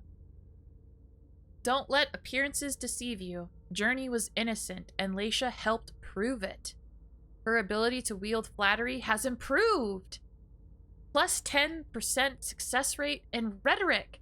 Hell yeah. If there's a tie, I get a plus 10%. Oh my god, yes. Hell yeah. Hell yeah. That's great. That's all I was able to find. I knew I could count on you. Thank you, Leisha. Richard still wasn't there. Were you able to find out anything else? Yes, one of my servants just came back from his bar, the Red Salon, as that's where he does his research. I had hoped to find him there. But she confirmed that Dr. Dunham had gone to the party early with a few of his vessels. I'm sorry, Leisha. No. If he had been destroyed, I would have felt it. I have to go find him. You're the most discreet of all of us, it's true. But we have no idea what might have happened there. It could be dangerous. I won't be alone. Halsey will be with me. Of course. And one last thing. Dr. Dunham wasn't the only one there. There was also Miley, my child. Bring her back to me. Yes, of course. We'll leave right away. I wouldn't expect anything less of you. Okay, Thank you, so we're Leisha. starting to learn who attended the party when disaster struck. Alright, so overview. Each scene ends with an overview of your accomplishments, failures, and what you could have done differently.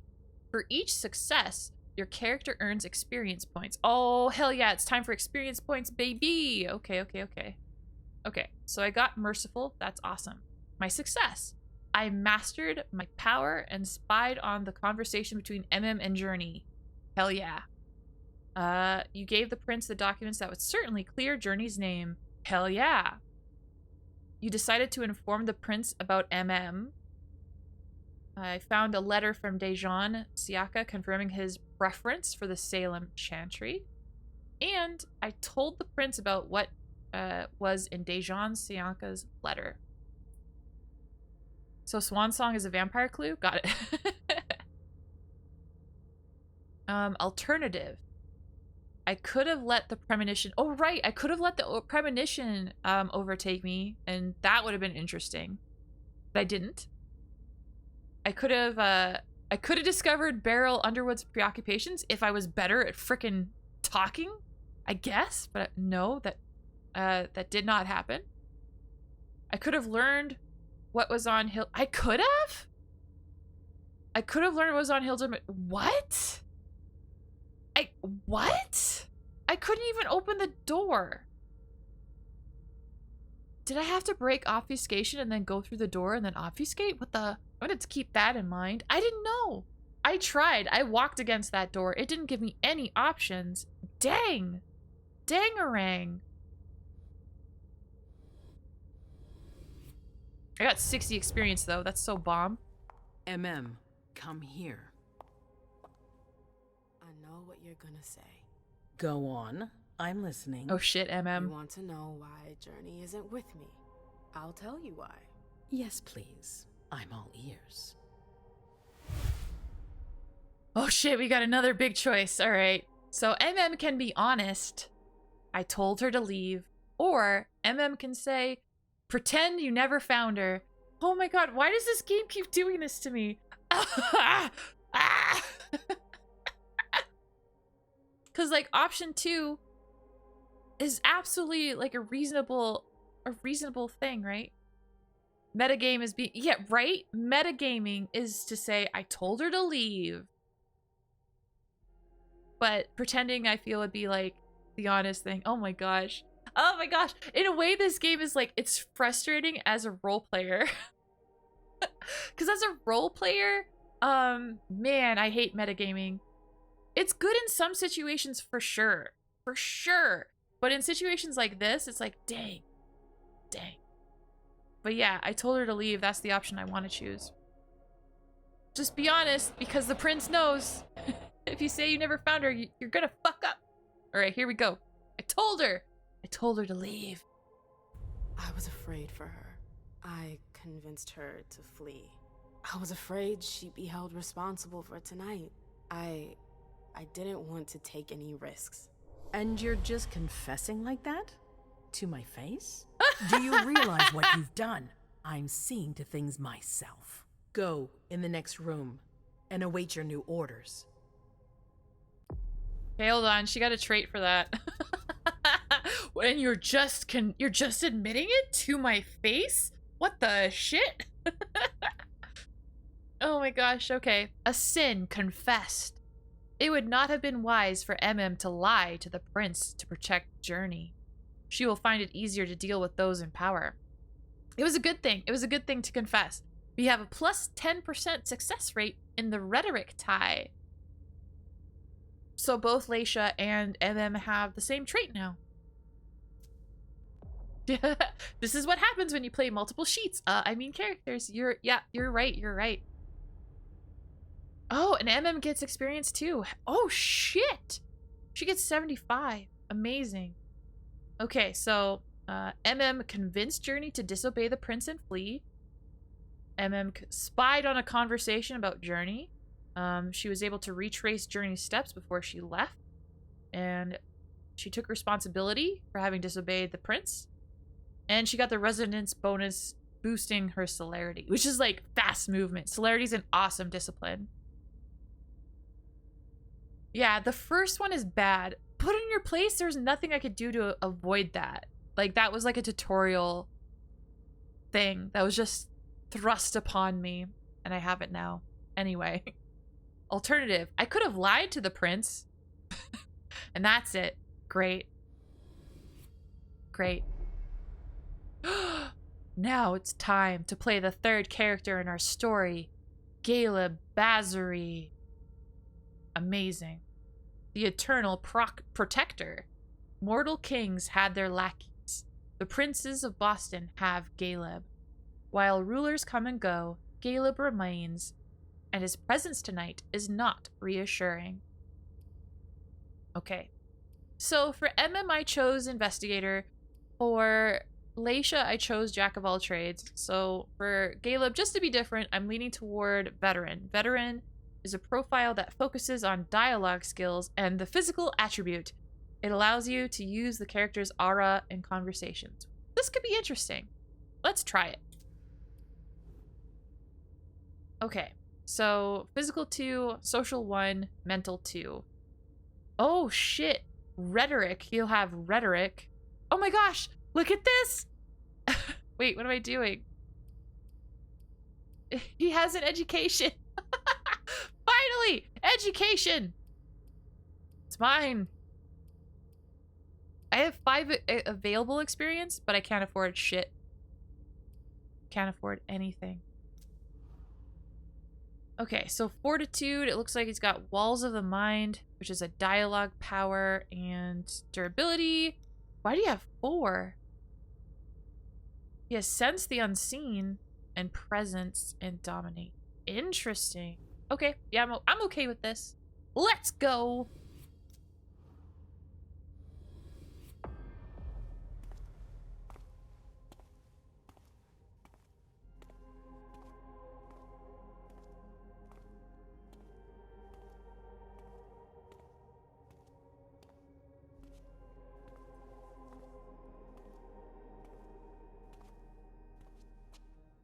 My prince.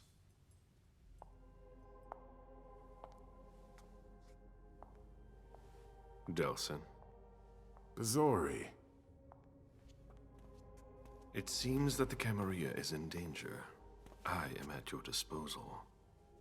Your sense of duty is a credit to you, Caleb. You haven't lost your touch, I hope. The code red is linked to the unification party with the Chantry. No one there is answering anymore. Oh dear. Holy shit, do you see the amount of willpower this boy has? 15 willpower? Wow. Must be the Fortitude. Freaking Ventru, man. Alright. Alright, so we have another choice. We might as well ask all of these questions and get as much information as we can. The first one being, who was there from our side? How many of us were there? Probably a good 20. give or take. Dr. Dunham and our top spy, Jara Drore, were already there.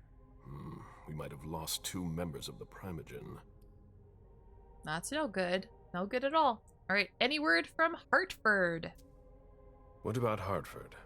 Have you heard from them? If those dogs had anything to do with what happened, I'll cut their throats myself. Do you think they might be involved? I don't know. Go on. It's too early to draw any conclusions. Where do you want to start? Can I count on you? You have no reason to doubt me. One by one, the Anseli heed the beckoning and go east.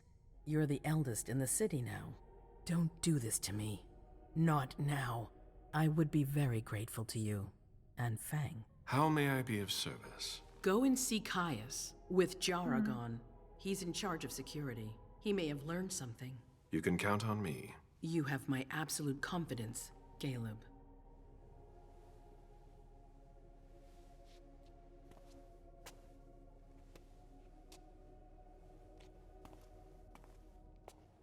Interesting.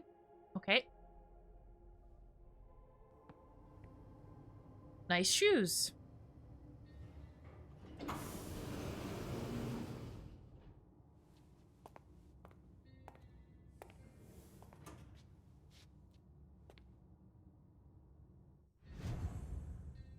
Cool. Alright, so we gotta find Caius. That's our goal. Now we will learn about Caleb. He's a 11th generation. He is a Ventru. He was embraced in 1745. Wow. Wow. His sire is Jean-Baptiste Tavernier, and his child is Beryl Underwood. That son of a bitch. Okay. The imperial throne in 1710 in Constantinople. Risa, the king's light, gave birth to Seyzad Suleiman, her firstborn son. Mirza, whose birth name was Jeannette de Bazarie, left France and joined the harem of Ahmad III, Sultan of the Ottoman Empire, the previous year, and quickly became his favorite. She was a doting mother who was constantly concerned about the child who was destined to inherit her father's throne. Is that eyeliner or a lack of sleep? I think it's just his vampire, like, inhuman self. Caleb's inhumanity comes in the form of guyliner. Because, yeah, he's supposed to look kind of dead. I commented on it last time, but like, blush of life is a thing to make yourself look more human. So I'm willing to bet that's what's going on here and that Caleb doesn't have his blush of life on. That's my guess. Okay, where was I?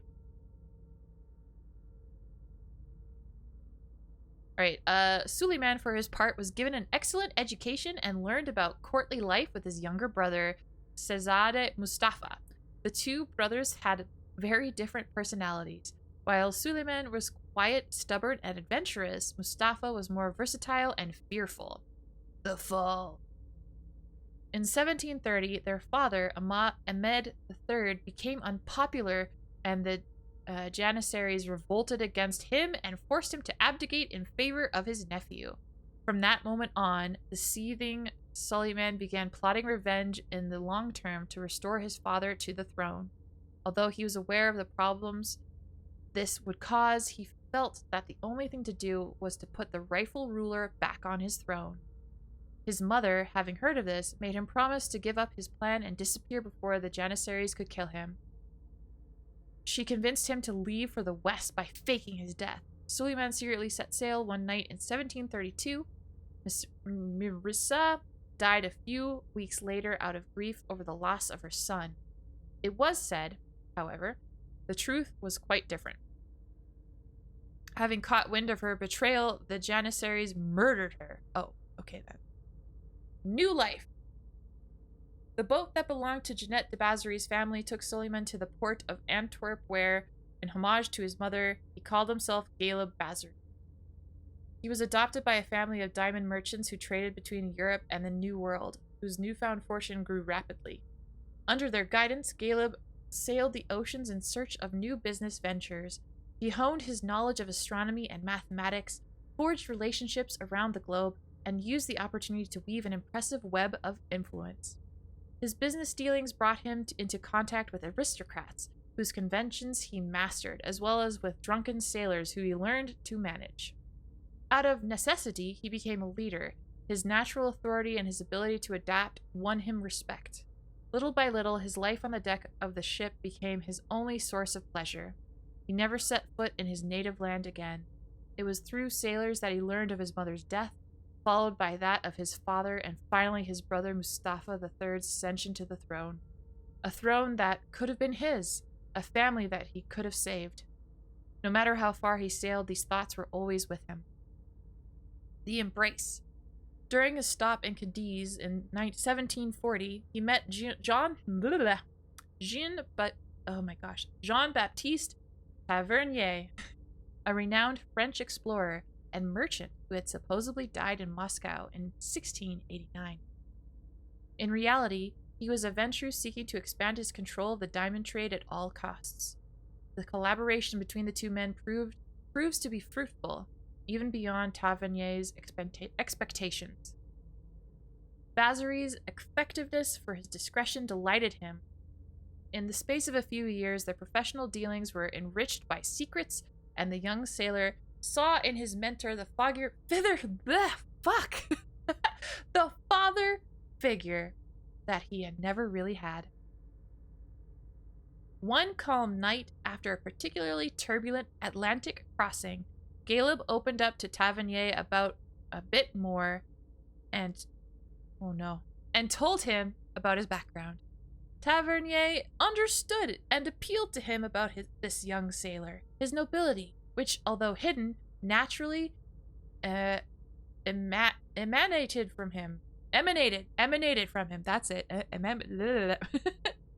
A thought came to Tavernier, who had never sired anyone before. He began to treat Caleb like a true member of his family and spoke to him about the occult to gauge his reaction.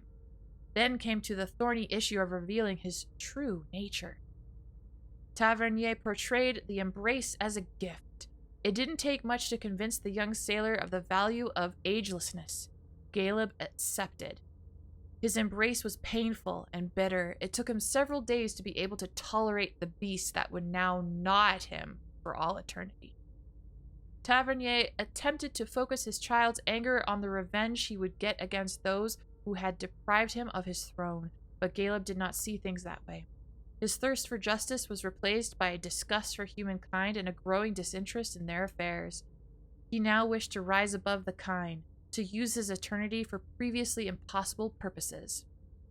His sire, who saw a certain interest in it, let his child experiment.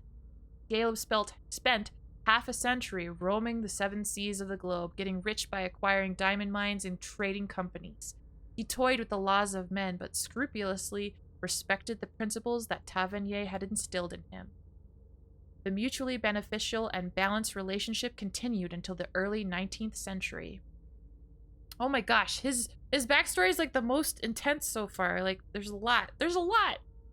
And it's not like they fell in love or anything. It was just like, it's business and revenge.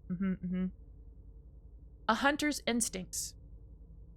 Under the pretext of wanting to share his love of nature and the great outdoors with Caleb, Jean-Baptiste invited him to go to the Mauricie region to meet an old acquaintance of his, the explorer Toussaint Charbonneau. The gangrel chose to establish his den in the heart of the forest and lived like an animal. Despite his sire's instructions, Caleb had difficulty finding Charbonneau. Charbonneau. After a physical encounter, the trapper understood why Tavernier had sent him to this venture. So, he attempted to share his connection to the animal world with him, as he had done with his sire before him. While Caleb was not interested in his ability to communicate with animals, his talent at tracking prey seemed more worthy of a kindred. It even proved to be necessary in his midst of this forest for a palate as refined as his, which was not to be satisfied with just any kind of blood. With practice, Caleb was able to track down his prey on his own. Charbonneau even trained him to differentiate the essence of a mortal from that of a kindred, or even that of a lupine.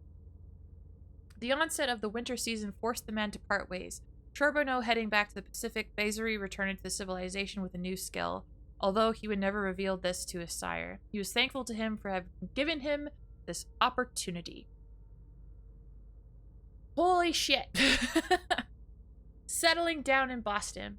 In 1806, with the Napoleonic Wars tearing Europe apart, Caleb met James Underwood, who, through the Sugar Trust, controlled the refined sugar trade. With the United States under an embargo, Underwood's business was failing. Caleb mustered all his knowledge to organize a large-scale smuggling operation, amassing a small fortune in the process. They smuggled sugar. I like to imagine they smuggled sugar. Underwood and Basari formed a close friendship. Beryl Underwood was born in 1807 and inherited the business from his father, James, when he died in 1833. Caleb knew Beryl as he watched him grow up. The 26-year-old heir asked the man he viewed as his mentor to stay with him and help him, and Caleb agreed for several reasons. His respect for this business-minded mortal whom he deemed worthy of his interest, his honor that urged him not to abandon the relationship he had with James, and the profits he would make. He felt that his future lay in the New World and that it was better to settle there as soon as possible. It was with the agreement of his sire that he moved to Boston for good. Tavernier sensed that Caleb had made great progress, and it was clear that the student had surpassed the master. He felt a kind of pride in this. While keeping his distance, he remained in regular contact with his child, treating him as an equal. It was on Caleb's advice that he had moved to South Africa to set up new diamond mines. Oh my gosh. I had to drink water. There's just so much. Alright, the child. Beryl Underwood exceeded Caleb's expectations. He was more talented than his father, and the venture had something to do with it. But a vampire cannot become involved with a mortal over the long term without compromising their identity. Over the years, Beryl's doubts led him to question Caleb, who gave him a frank answer. He admitted his monstrous nature to him. This was far from repellent to Beryl, who had become more determined and asked Caleb to give him the embrace. Caleb had never thought of siring a child himself, so he put off the decision and would not accept until 1869. Nice. Beryl's embrace was quick. He immediately felt empowered. His ambition knew no bounds, and he sought to enrich himself by any means necessary. The Sugar Trust became the center of an international conglomerate that extended beyond the sugar trade. Beryl was involved in every plot, every betrayal. Caleb began to be suspicious of him, and he withdrew, which Beryl did not forgive him for. Executor. Over the course of the 20th century, seeing Beryl's unscrupulous behavior corrupting the kind through the environmental and health impacts of his business, Caleb distanced himself from the business. He felt he had created a monster, a threat to all kindred. Quentin King, the Prince of Boston, offered him a position of executor of the prince, which he accepted as a means of escape. King made him one of his favorite tools, sending him to hunt down those who threatened the Boston Camarilla. After centuries of building a business empire, chasing opportunities, and eliminating competitors, Caleb derived satisfaction from the simple task of doing what he was told. He didn't count the kindred destroyed, the mortals killed, or the thin-blooded suppressed. He served as prince with his signature loyalty. When Beryl Underwood joined Quentin King's Primbigen Council, Caleb grew weary. Alright, we're almost there. This one's so long! The Beckoning. In recent years, the elders have started to feel an increasingly insistent urge to travel. Tavernier was one of the first to give in. Not having been warned, Caleb considered this a betrayal. However, he was also felt the same need. He was almost ready to give into it, but King's disappearance changed everything. Underwood asked Caleb to become the new Prince of Boston. He hoped to be able to manipulate Caleb to serve his own interests, but Caleb knew his child all too well and refused this poisoned gift. So it was Hazel Iverson who became Prince of Boston. Quickly, she surprised everyone by proving to be much less manipulable than expected, which was a pleasant surprise to Caleb. He then decided to put himself at her service. Iverson was happy to have a renowned ally like him, and accepted. Yeah, basically an entire Wikipedia. Yeah. This really goes to show too, like some people, like, I mean, like from the tabletop game, a lot of people, like, they put a lot of effort into their characters, so it's very normal to see very fleshed out backgrounds like this. Like, people go ham for sure. I wouldn't necessarily say that's my style when I create characters. I like to have a backstory and sort of as a framework for why the character is what they are. But I also like the idea of like coming up with backstory as I go. It seems like more fun to me. Anyway, the last paragraphs. One last wish. His interest in the Camarilla and his kind was renewed as this new prince seemed to hold her own and had great plans for the future. It was during this same period that Caleb heard about a young mortal who had just graduated from MIT and had gone to Silicon Valley to found a startup specializing in the blue economy. He inquired about her and finally met her. Finally, he won her trust and offered to make her his ghoul, with the aim of embracing her in the near future. He hoped to make her the counterpart of Beryl's self-destructive drive.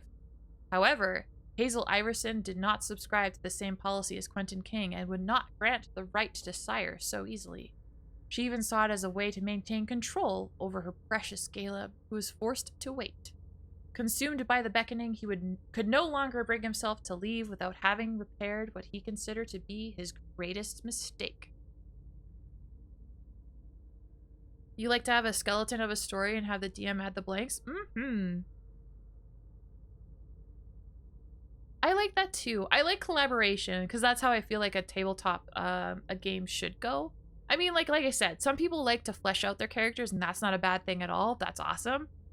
Some people like to go on the fly and some people are like, help me, DM, help me, which is also absolutely okay. Mm-hmm. But yeah, I like to have like an idea, like kind of similar to what you have, Zacharias, like a skeleton, and I like to include things that the DM could potentially take and run with for potential like threads and storylines and things. I find that stuff to be a lot of fun. Okay, there's one other new one. We've read everything else, but Deneb Osborne, who the fuck? We haven't met this person yet, so maybe I'll hold off for now.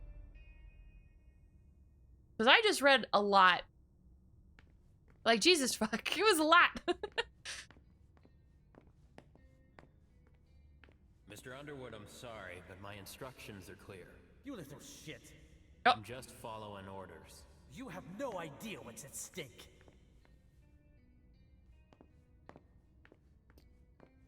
Is it just a masked man? Who is it? Who is it? Oh, it is just a masked man. My most honored sire, you're wasting your time here. I'd forgotten about your abject fawning. I call it respect. It appears that it's something that sewer rats know nothing about. Apparently, Caius feels he's entitled to refuse to see a member of the Primogen. I won't forget it. You could tell they're related because they both have the same, like, black eyes. Disciplines. Dialogue powers. Dialogue powers can be used on all compatible dialogue choices. To use a dialogue power, you must activate it in the selection wheel, then select a dialogue option. Only one dialogue power might be active at a time. You may activate or deactivate the power as long as no dialogue option has been selected. Using a dialogue power generates hunger. They are Sith, not vampires. I mean, yeah, maybe sometimes it could feel that way. Oh my god. Okay, this is stupid. Beryl is a child. Beryl is this guy's child.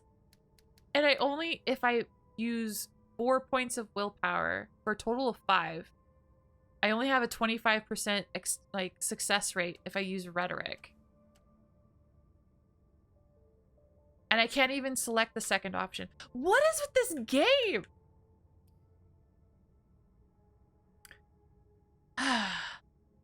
What is going on? Hello, Grey Wolf. How are you doing? So happy to see you. Welcome. But yeah, how are you? How are you? A barrel full of monkeys. All right, so yeah, you're all... Grey Wolf, you came just in time. We're about to do another choice here. So here it is. I can use 5 willpower for a 25% chance of using rhetoric against Beryl, our child. Caleb's child. So if you'd like me to try that, please type 1 in the chat. If you'd like me not to take the risk, you can say too bad for him. I personally would choose too bad for him. I don't like taking risks I can't succeed at. But if we win, it would be kind of like a slam dunk in a way. 2? Yeah, I'm feeling 2 as well. I'm doing great. I'm doing great. I'm not sure if you were here earlier, but I have new point redeems. I also have a new emote that you can peruse. It is consider. When I put my hands to my face and go, I have a choice to make. Kind of like this choice that I'm making now. Oh shit. Now we're tied. The drama. Well, if I have to be the tiebreaker, I absolutely will. And I am still leaning towards option 2 if I have to choose.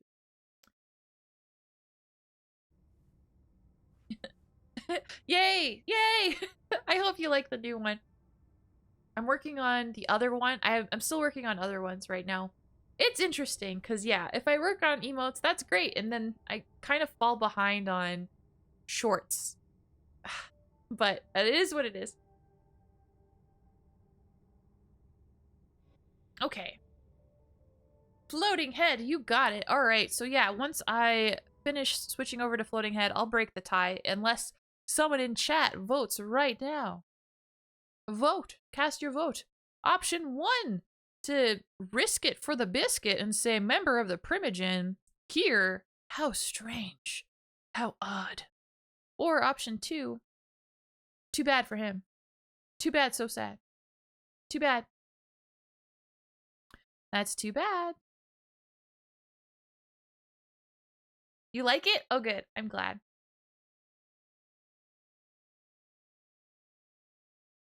I can just kind of like... I'm here. I don't know why I'm here, but I'm here. I'm your ear now. Oh. Anyway. Okay. So, I'm going to break the tie. I'm going to choose... Too bad for him. Where did I go? I just, disappeared for a moment. I went ghost. I went full ghost. Oh, shit. Shit. Tell me, you haven't introduced me to your charming protege yet. Zufeng. Yes, Zhu Feng. Thank A you. name that's as delectable as her blood, I'm sure. Ah, you're planning to introduce her to the very select club of Caleb Bazori's progeny, aren't you? What? I have a persuasion attempt? Or I would have a persuasion attempt if I had persuasion. Caleb isn't spec'd into persuasion at all. It's not even an option. So I can't even defend myself. I'm too cool. I'm too cool to defend myself. I'm just gonna flip my hair. Whatever. If only we could see the drink go through the head and drip while headless. I hope that the prince will allow me to shortly. There's a person here. There's a person here. Holy! Thank you. And me, just a floating ghost head. Holy crap, Vera V! Holy crap, hello! You will speak up Holy nothing shit! with her at all. Hi! This is a huge raid. Vera! Vera, I love you! Hello, Raiders! Receiving advice from you so long ago. Well, if you'll You've come at a time two vampires are having a discussion, a dispute. I need to find a way to avoid losing too much money. Oh my gosh, stop talking. I have to... Okay, good, they stopped. Excellent. Oh my gosh! Vera V, hello. Thank you so much for the raid. Thank you so heckin' much. Holy shit. Holy shit. Wow. Hi, I'm just ahead. Hi. Were you able to reach your contact? One of my No, still nothing. members of my chat I says don't I look like this. a cursed Miku. Like my hair looks like legs. So watch out. I'm gonna run at you. Yes. Yes. Oh yes. I am getting ahead of life. You could say I'm head and, well, I'm not shoulders, but I'm head above the rest. Very, very that. But yes, oh my gosh. Hello, raiders. Hello. Normally I have a body. I don't right now. My name is Spooky Wookie Coconut. I'm a ghost VTuber and a variety streamer, and tonight I am playing Vampire the Masquerade Swansong. I am currently Caleb, a Ventru, who is investigating a party where a code red was called. It's very interesting so far, and I'm glad you're all here. Welcome, welcome, welcome. Vera, how was your stream? How was Spyro? Freaking, it looks so beautiful. It looks so good. But yes, let us get you a shout out. Holy crap. Luckily, it looks like everything is in order here. Someone in there is just having a really fun time. It was so much fun. You died? Oh man, I watched a little bit and it looked like you were kicking butt and taking names. Oh, whoop, that's the wrong button. But yeah, the game looks like so much fun. I remember playing the original way back. And yeah. Although I never played the first one. I played the second one. I did like the second one. The second one was a lot of fun. There you are. Yay, there you are. Yay. My followers, if you haven't yet, please check out Vera V. She is amazing. I am really excited for Mondays, where you're having Mentor Mondays, I believe. So heckin' excited. She is great, and I love her. And I can't believe you rated me. Oh my gosh. It really means a lot, Very. Just like, very huge hearts, huge hearts. I love you. Okay. But yes, welcome, welcome. One of the main reasons that I'm playing Vampire the Masquerade is I am hoping to write my own chronicle based in the lovely city of Boston. And my goal is to have that on stream. So this game is kind of like, I'm exploring it because I want to know the story, but I'm like, I want inspiration too. So there's layers. So once again, I'm so happy you're all here. Let's get into it, shall we? As I sort of float around. Okay, so it looks like there's study writing on the desk, and it requires deduction. I do not possess deduction. What the heck do I possess? Ah, I have education. For an earlier part in the game, it was all about education, but now it seems it's about deduction. Good to know. Good to know. Okay. Hi. Mr. Bizori, can I help you? I need to see Caius. He doesn't want anyone to bother him. Prince's orders. Yep. I see. He's holed up in the server room. You'll need a pass to get in. There's What? one on his desk. Thank you. Got it. All right, cool. All right, I'm in. Let's go. I kind of want to talk to people. Hello? Hi. Not a minute to waste. Oh, okay, okay. It looks like she is a Nosferatu with a mask. Kind of reminds me of a character from Deadly Premonition. Nobody's allowed to go in. Oh my gosh. Do you see this? It's kind of hard to see. But in order to study this document, I need 2 education. I currently only have 1 education. I don't have enough education. It's terrible. Mr. Underwood slammed his door. That's a bad sign. Okay. I can open this? Oh, I can. Okay. Examine. That looks like the key to a safe. I would like a key. Cool. Key obtained. Let's go.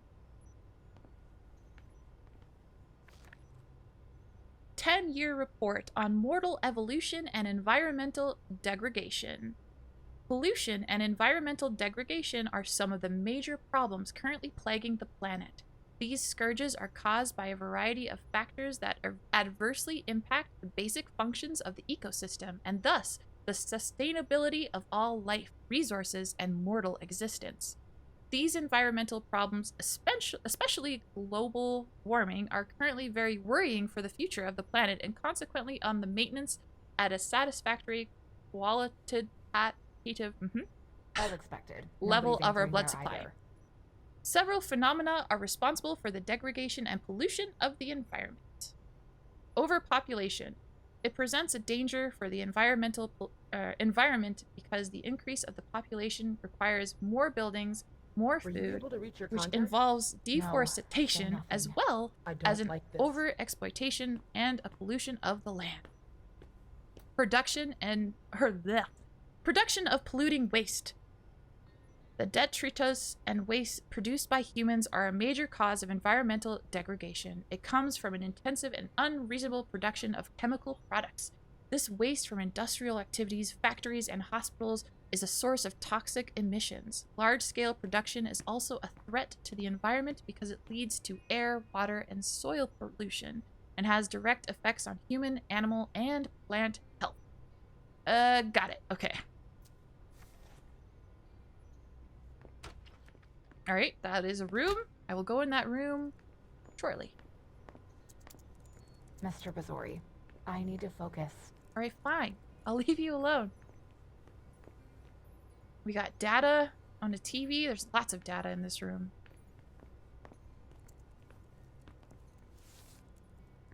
Semi-secular report on the evolution of the mortal world demography. Once again, all indicators are Nobody's positive allowed to regarding... go in or out. I don't like the sound of that. Okay.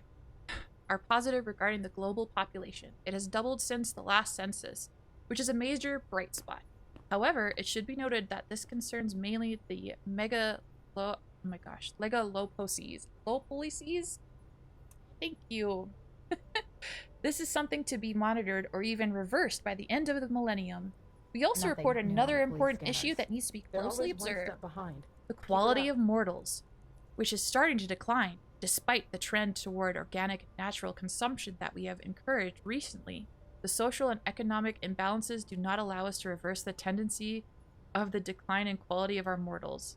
Also, we note a quantitatively satisfactory state of our resources at the expense of its quality. I see, so the vampires doing vampire things, influencing things as they do.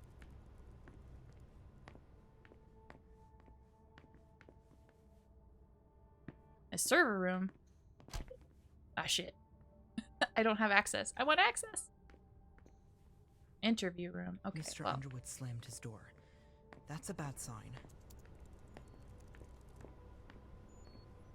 All right. Time to explore this room over here. Oh, the office of Caius. Office. The key card must be in there. Oh, what amazing art. I like that. It's very obvious the one in the center is a version of the Nosferatu symbol. Like you can see the sad mask in the center. And then towards the left and the right, it looks like it just gets distorted more, which is really cool. I like it. Well, apparently I have a key. I'm going to use the key. I think I found the key outside. Caius, what are you doing? Just leaving your key around. Nice. Got an old coin. Not bad, not bad.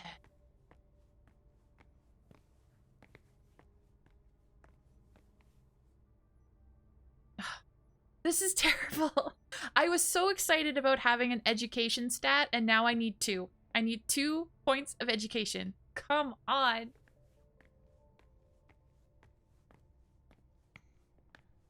Hello, what are you doing in Caius's office? Are you Caius? I don't think so. Mr. Leto isn't in his office. I knew it. Okay. There's a laptop I can look at. I'm gonna do that in a moment. Oh, this is the card. I've seen Caius use this type of card to access the servers.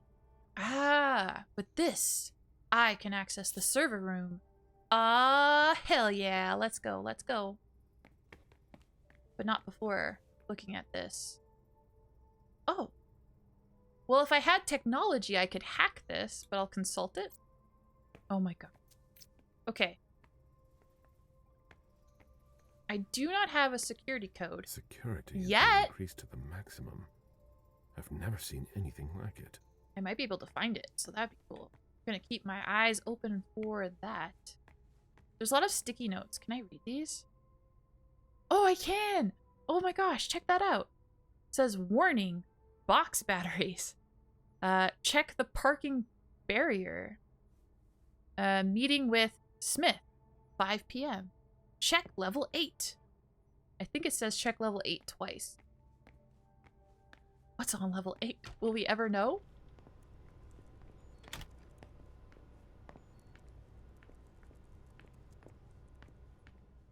It's gonna be a long night. I'm just happy I have the card. Yes, let me in. Hacker voice. I'm in. Hi. Please keep it down. Okay, fine. I will. Damn. I just wanted to say hello. These servers hold all of our secrets. I understand why they're so well protected. I can't talk. Oh, if I do, it's a point of no return. Okay, I'll hold off. But that's our guy. Well, excuse me, princess. Finally! I have the education needed to analyze these ingredients. Let's do it. Dejan wanted to warn us about the Hartford Chantry's favorite rituals. Still no He use doesn't to my trust assets. Deneb Osborne. No, I can ask around if you want. No, it's fine.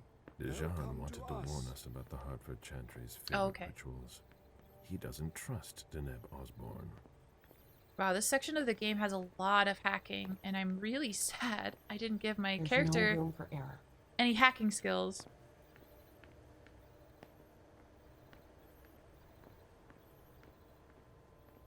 Okay, but I feel like well, there's one other place I can explore before talking to Caius. So let's just talk to these fine folks. Hello. Can I help you with something? Yeah, can I go down to the interview room? Hello, hi. Can I help you with something? Okay, I've determined that I cannot go into the interview room. Not yet, at least. So, hi Caius! I imagine she sent you. Finally, some good news on this shitty night. What's the situation? Not good. Not good at all. The prince needs more than that. I hope you've got it. You want details? The Nosferatus don't look as Nosferatu-y as you'd expect. Yeah, they did definitely change in V5. The idea was that Nosferatu weren't supposed to be just like monstrous. Like the idea is that if you were a Nosferatu player, you could play a Nosferatu without like constantly risking a Masquerade breach by, you know, merely existing. They changed it so that like if a human sees you, depending on what sort of skills and things that you take, the human would just be less likely to deal with you because they'd be uncomfortable. That kind of thing. But most people, when they make a Nosferatu, they're like, no, I want to go full monster. I know that because that's what I did. I was like, no. I took like, there's a flaw that you could pick called obvious predator. I chose that for my character because I was like, yeah, no, she's unnerving. You see her and you're just like, ah, she's a monster. I wanted that. I definitely wanted those vibes. So it looks like I can go through all of the choices just to get information. So that's what I'm going to do. Can he tell me more about what happened at the party? Tell me what happened. Everything was going as planned until 11:10 p.m. The prince's child, Miss Sellers, contacted me. The Hartford Warlocks had just arrived. That's the last time we heard from any of them. Less than 20 minutes later, we received the code red, just as we were leaving to join them.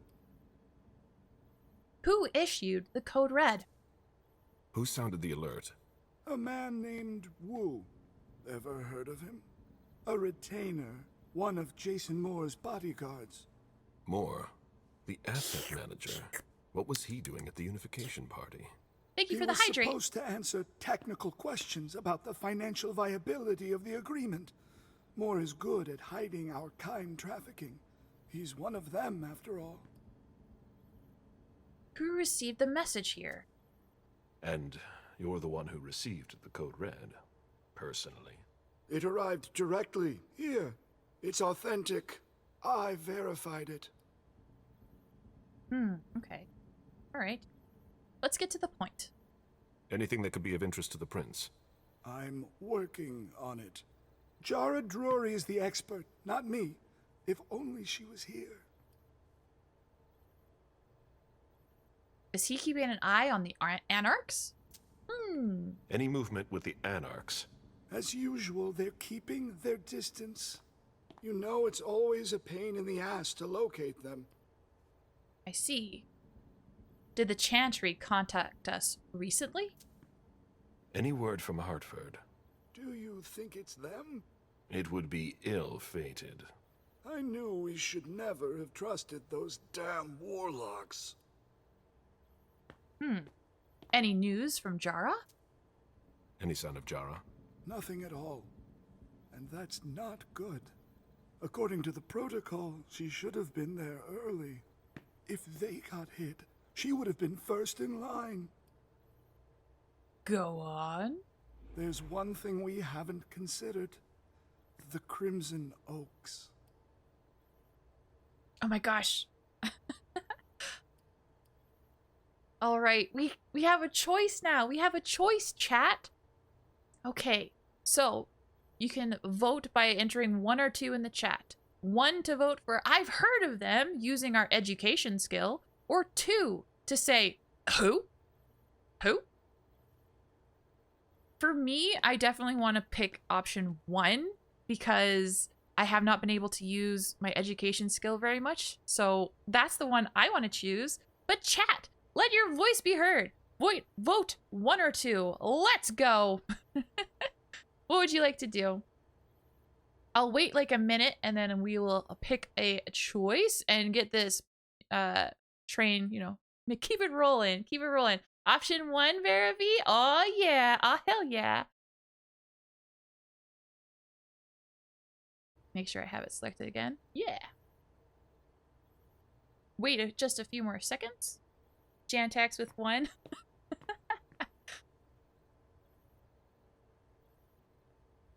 I'll just memorize or oh my gosh.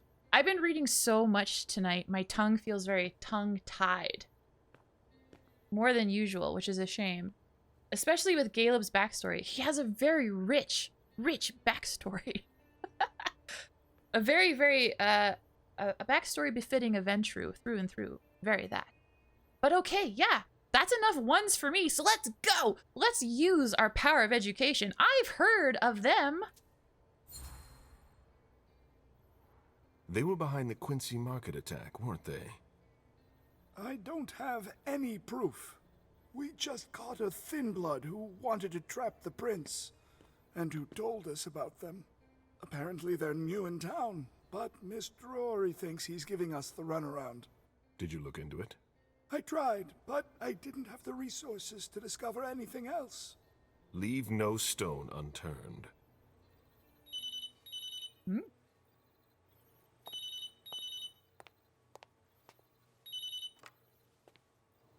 Hello? You. It's about damn time. Shit. What? You're... Hello? Damn it! I lost them. Who was it? Woo. Woo-hoo. Shit. Now it's just ringing.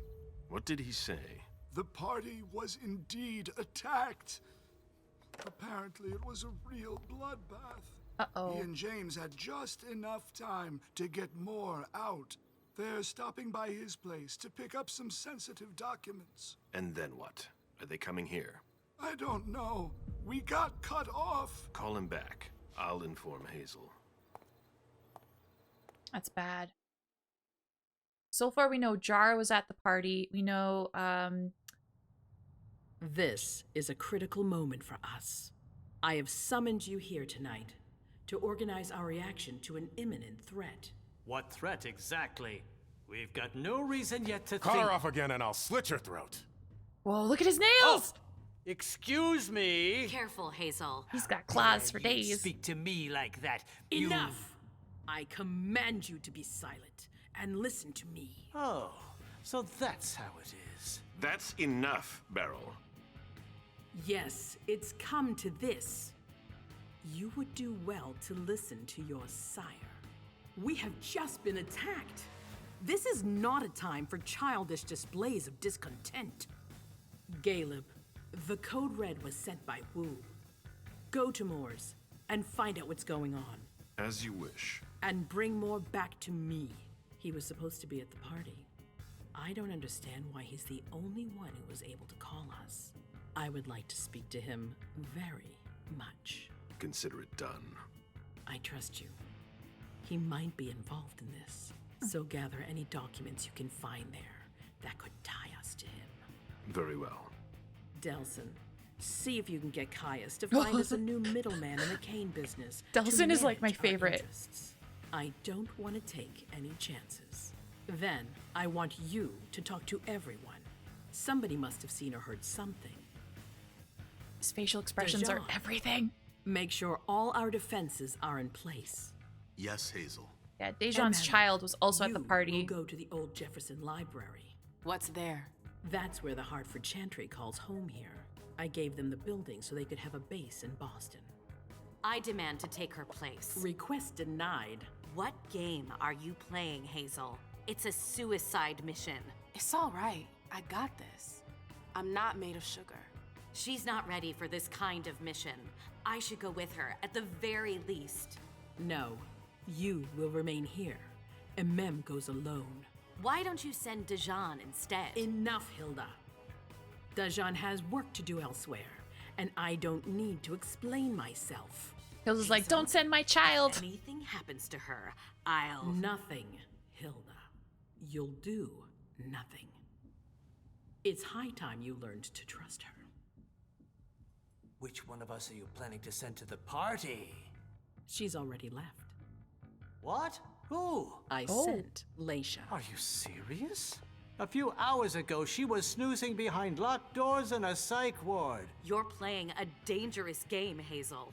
Without us, you would never have come into power. You've chosen the worst possible moment to turn your back on us. On the contrary, I find this moment very appropriate.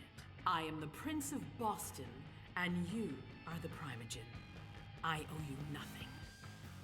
Delson, escort them out. The session is adjourned. Oh shit. You all have your instructions.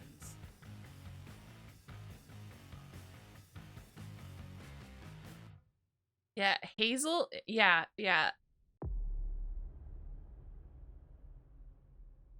Cause yeah, they all helped her get to power, and she's like, nope, I'm in power now.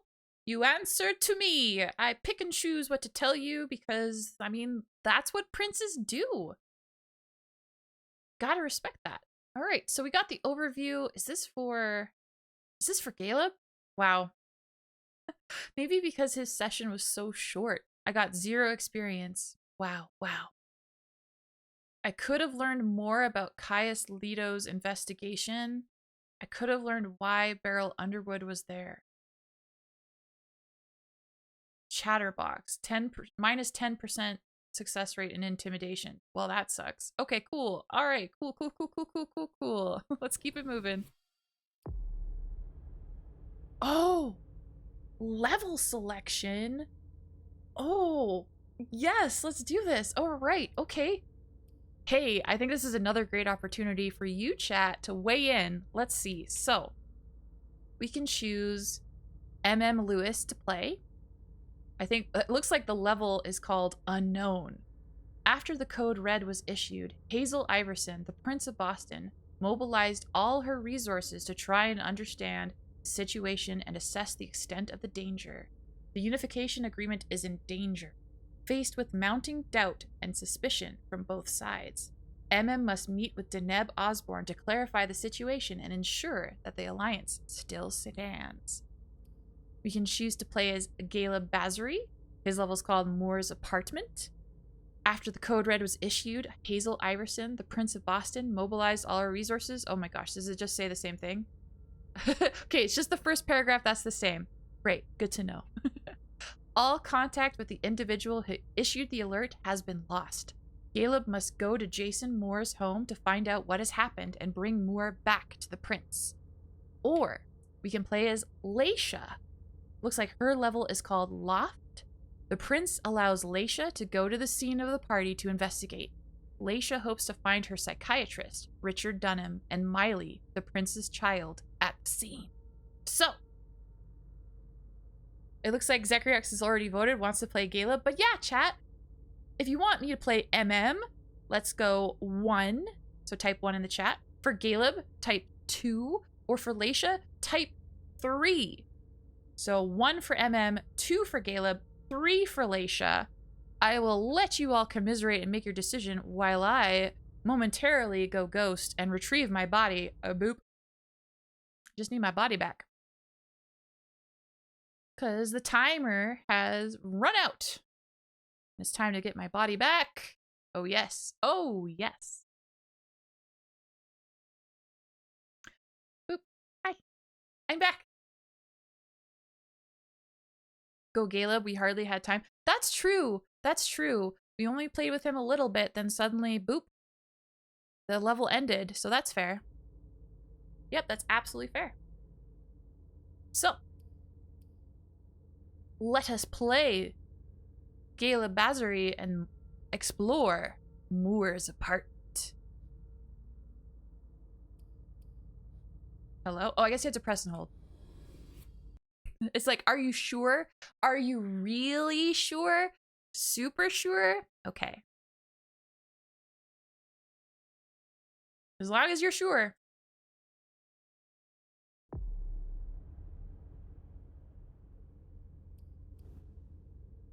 Okay, I still only have 5 experience. I can't spend it on anything. And that makes me so sad. Can I spend it on disciplines? No. Holy crow. That one costs 9. This one costs 45. That one also costs 45. Never. I can't upgrade anything. So, all right, moving on. Let's go. Moore's apartment. 3:30 in the morning. Ooh, that music.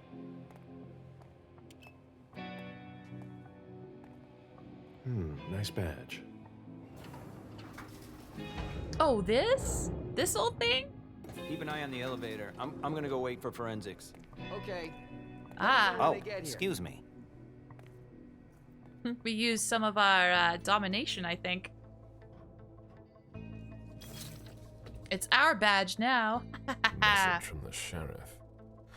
Prince asked Moore for 5 reports. If I can't bring back their author, I must bring back the reports at least. I'll know them when I see them. Okay. So we need to find Jason Moore, and then we need to also gather reports on Dejan, Hilda, Jara, Beryl, and Dr. Richard Dunham. Also, there's something in my inventory. What is in my inventory? Ooh, okay, so I have some consumables. I can restore 2 willpower. I also have a blood bag. If I get hungry, I brought a snack, which is important, but if I drink it, my suspicion increases by 10 points. And I imagine that's because I'm surrounded by mortals, so, I mean, just sort of like sucking on a blood bag, I mean, that's not normal. That might, you know, draw attention, cause suspicion. Totally. Okay.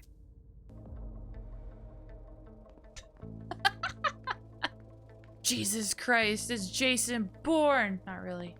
That's not a good sign. Not a good sign. Okay, so it looks like somebody. Wait, there's no hole up there. Someone made a mess and then walked out into the hallway.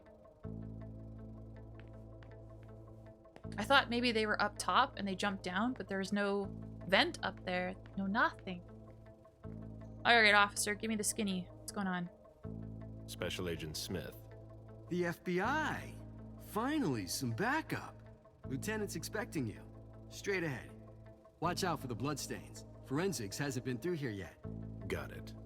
Got it. Don't you worry. I'll be sure not to step on any evidence. Not at all. Okay. Can I look at this stuff? We got blood on the wall. The victim lost a lot of blood. What? Did you see that?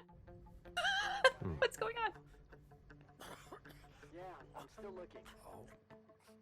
Ah. That isn't my body.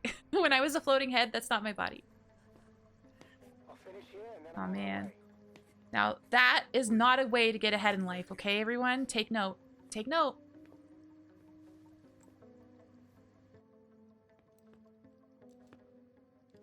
Lieutenant Anderson, I'm in charge of the investigation. Special Agent Smith, FBI. Really? Smith? Is that some kind of joke? No, why? Let it go. Never mind. I'll give you the DL. We got a call from the caretaker around 2:15. He told us that one of his residents was brought in with an injury carried by his bodyguards. We sent a squad car that got here around 2:45. Okay, where is the caretaker? Where is it? Is the caretaker still here? He's in the living room. But I don't think you'll be able to get anything useful out of him. Poor guy's in shock. Who was the first person to get here?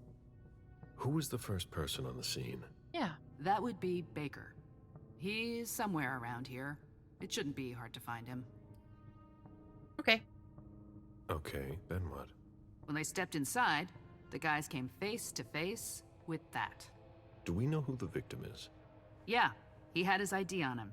It's the owner, a guy named Jason Moore. Oh shit, I don't found know him. Who this guy pissed off, but things Oh, didn't no. work out too well for him. Did you secure all the exits and entrances to the building? Yes, we've got men on the ground floor and in the parking garage. How do you get to the parking garage? You'll have to ask the caretaker. He's the one who took my men down there. Where is his family? Do we know if he had a family? Yeah, a wife and an 8-year-old daughter. The wife, Lydia Moore, 34 years old, architect, dual citizen of Costa Rica and the US, no criminal record. Yeah, we're trying to get a hold of her. The daughter, June. We've looked and she's not here either. Damn. Okay. What do they know about Moore? What have you got on Moore? He was an asset manager. But if you ask me, he was involved in some shady stuff that we're sure to find out about. It's not every day that an accountant gets his head chopped off. Yeah, I guess he wasn't accountant for that. His bodyguards?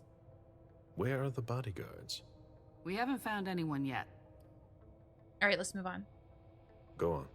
We're still looking for the head. We're waiting on forensics for everything else, but they're busy with another case. Another case? What case? You haven't heard? At one international place. They say it was a real bloodbath. So, oh, that's you're the here party. to take over the Duh. case? Okay. No. I'm working on something else. Moore's name popped up in one of our investigations, but I can't talk about it. Okay, I'll let my team know. Okay. Oh, I can sense the unseen. Very handy dandy. I would like to... Okay, I will sense the unseen. Sense the unseen. When Sense the Invisible is activated, looking at a non-human character is enough to identify its nature. It is also possible to reveal the tracks left by a supernatural creature and learn more about it. Agent Smith from the FBI is here. We're still in charge of the investigation, so please cooperate with him. So yeah, so this is the guy I was set out to find. I found him. I can't really bring him back to the prince, though. If only I had the power of deduction to observe the wound carefully. Yeah. It looks like a pretty clean cut. Like someone took a sword and got a really solid swing in. Holy shit, there's an entire ship in here. My ship ended up at the bottom of the sea as well, like my other lives. There is a person here. There is a person here. There's a person here. There is a person here. Thank you. Spyco Live! Oh my gosh, thank you so much for the raid. Holy crap. Hello. Hello, raiders. Hello. For those who don't know me, I am Spooky Wookie Coconut. I am a ghost VTuber and variety streamer, and tonight I am playing Vampire the Masquerade Swansong, and we are currently playing as Caleb. We are investigating. We're investigating a scene. I was sent to find Jason Moore, and this is Jason Moore. I found him. I found him, everyone. He's just, you know, he lost his mind. He lost his head, so. Yes. Also, thank you so much for the raid, Spyco. Here, let me, actually, Zacharyox, would you be so kind to give Spyco Live a shout out, please? Exclamation SO, and you can do at his name. Now it'll pop that right up. That'd be appreciated. Thank you. We'll see. My followers, if you haven't yet, please check out Spyco. Spyco is doing well. Spyco is a great streamer. Holy crap. I'm also sorry if I'm a little scattered-brained. I've done so much reading tonight. There's so much vampiric information in my mind. Yay! Thank you for the shout-out, Zacharyox. Thank you. But yeah, Spyco, how was your stream? How was Dead by Daylight? Did you kick butt? Did you take names? Let me know.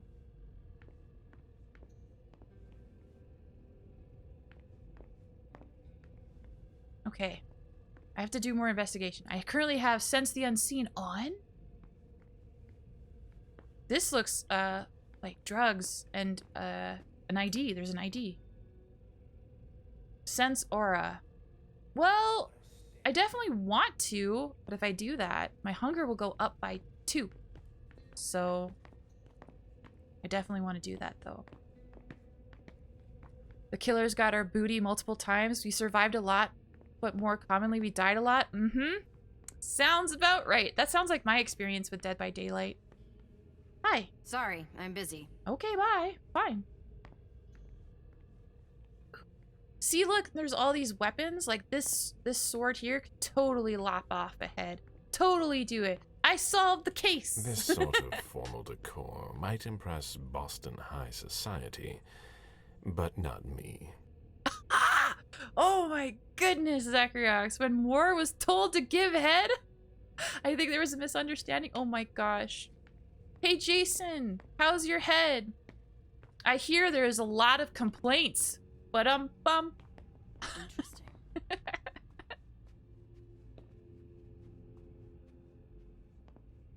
They wanted to bring a little vacation back home. Okay, I'm just gonna increase my hunger. I'm gonna do it. I'm gonna investigate. I'm gonna sense. What was it called again? It was Sense Aura. Let's go. There's a retainer here somewhere. You'll let that one slide? You will, because it's good. It's good, right? It's so good. Moore's driver's license. Okay. Wait, is that it? I'm not sure if there's any... Oh, he's a donor. He's an organ donor. Hey. There's a lot of coffee here. I noticed that. Like, there's a lot of coffee. But no donuts.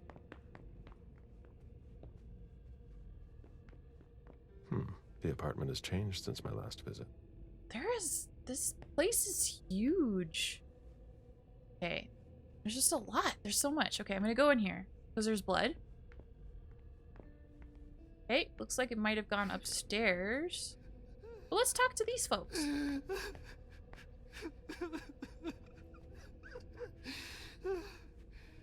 I have to question him. He's still freaked out. I don't think it's the right time. Oh dear.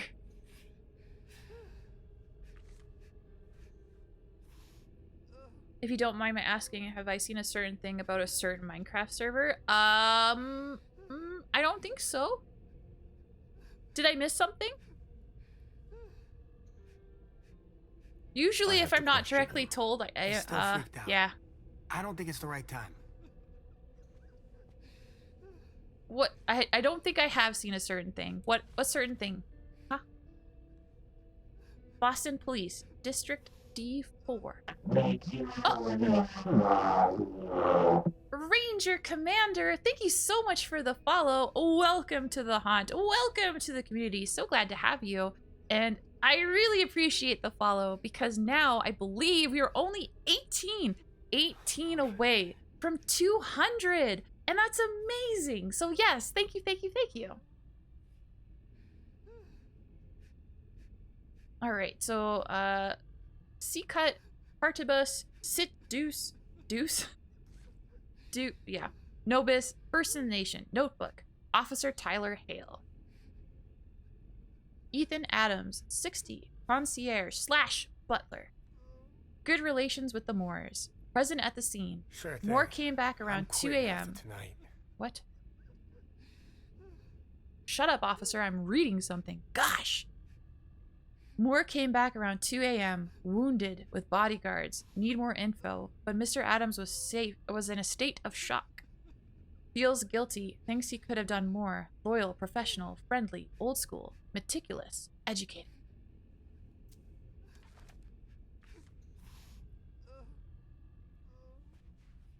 Oh, it was a pizza party. They had pizza. Wait, a swanky place like this? And you ordered pizza? Really? Oh shit. I'm gonna look at this awesome portrait on the wall. Jason, Lydia, and June. A little family all together. And in large format. Okay. We'll go from left to right. June, who looks more like Jason than Lydia. Jason, proud of his family and his success. Okay. Lydia, radiant and beaming. Yeah, pizza's awesome. Also, I can't stop staring at Lydia. Look how amazing she is. She's beautiful. Can you blame me? Huh? Yep, I feel like something's wrong. All right, give me a moment. I can't move, and that's a concern. That's concernicus to me. Oh, you know what? This actually works. I just realized the time. I lost track of time. I'm paralyzed. I'm paralyzed because I lost track of time. I was having so much fun. I can't believe that. Give me a moment here to figure out what the heck is wrong with me. My gosh. That happens to me sometimes. Just sometimes. There we go. There we go. I can already feel movement returning to my ghost body. All right. Boom. Okay. Okay, excellent. And I think this game automatically saves. I was so excited. I was so excited because I'm like, yeah, we're going to get into it. And then I realized, oh my gosh, it's end of stream. It's end of stream already. Also, the thing I was referring to is a tweet you made asking people who wanted season. Oh, I see. Oh. Ooh, I love Minecraft. Yes, yes. Yeah. I think I saw that tweet, but I didn't recognize it as a Minecraft thing, if that makes sense. But yeah, okay, so yes, next Thursday we will continue this investigation, and I'm really excited. I want to question the guy crying on the couch. I want to know what his deal is, but until then, we'll have to end stream. I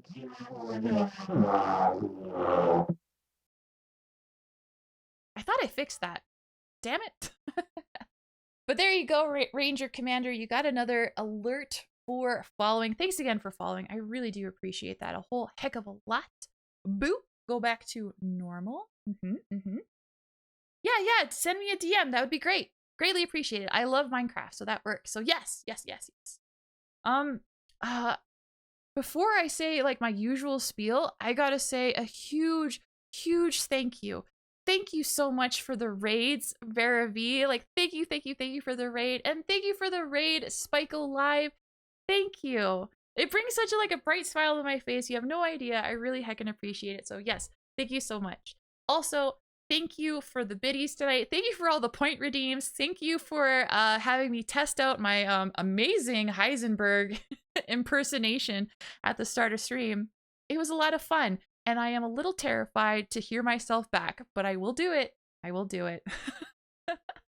And yes, thanks again for the follow as well. If you're still in chat and you haven't yet, please consider giving me a follow. I really greatly appreciate it. I'm walking here. That's right. That's right. We're walking here. Oh my gosh. I see that getting a lot of use. I'm glad that you like it. Also, thank you so much, Zekriox, for getting that sound bit. Just, chef's kiss. Chef's kiss. But yes, thank you so much for your support. I am, like I said, a variety streamer. I do a whole bunch of different games.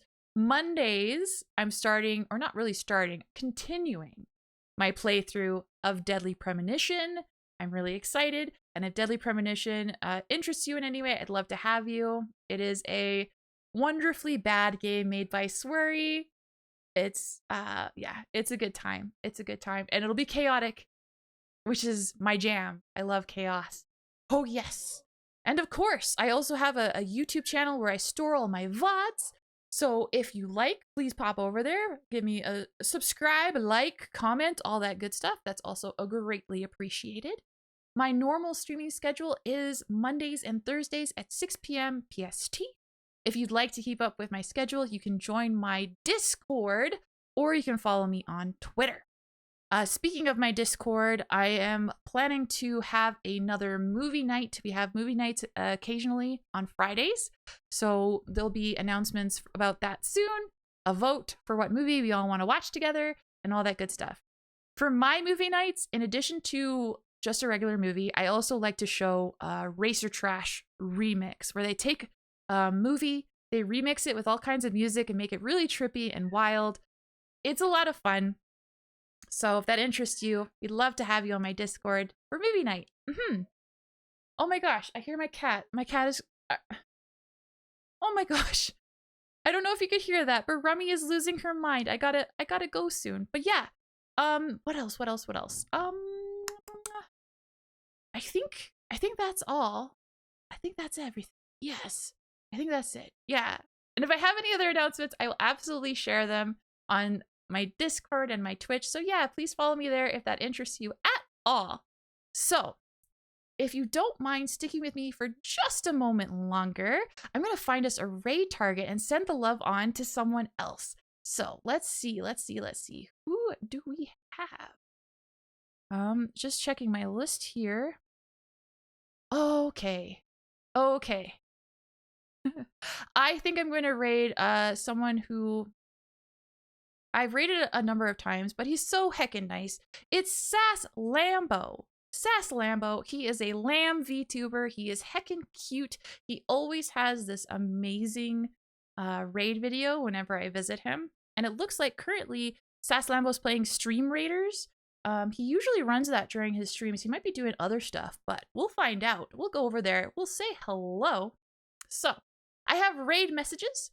If you're subbed, please feel free to copy paste this raid message. And if you're not subbed, please feel free to copy paste this raid message. I'll get that raid started here and we'll pop over there. Yes, perfect. So yes, thank you everyone again for hanging out with me during my second playthrough of Vampire the Masquerade. I'm really interested to see where this story goes. And I'm interested to see how much progress we all make next Thursday. Very, very excited. So until then, please stay safe. Have a wonderful rest of your evening, an amazing weekend. And I will see you all on Monday for more Deadly Premonition. I'm so excited. So until then, Okay, everybody? I appreciate you all. Big hearts. Stay safe, okay? Okay? I'll see you then. I'll see you Monday. Bye.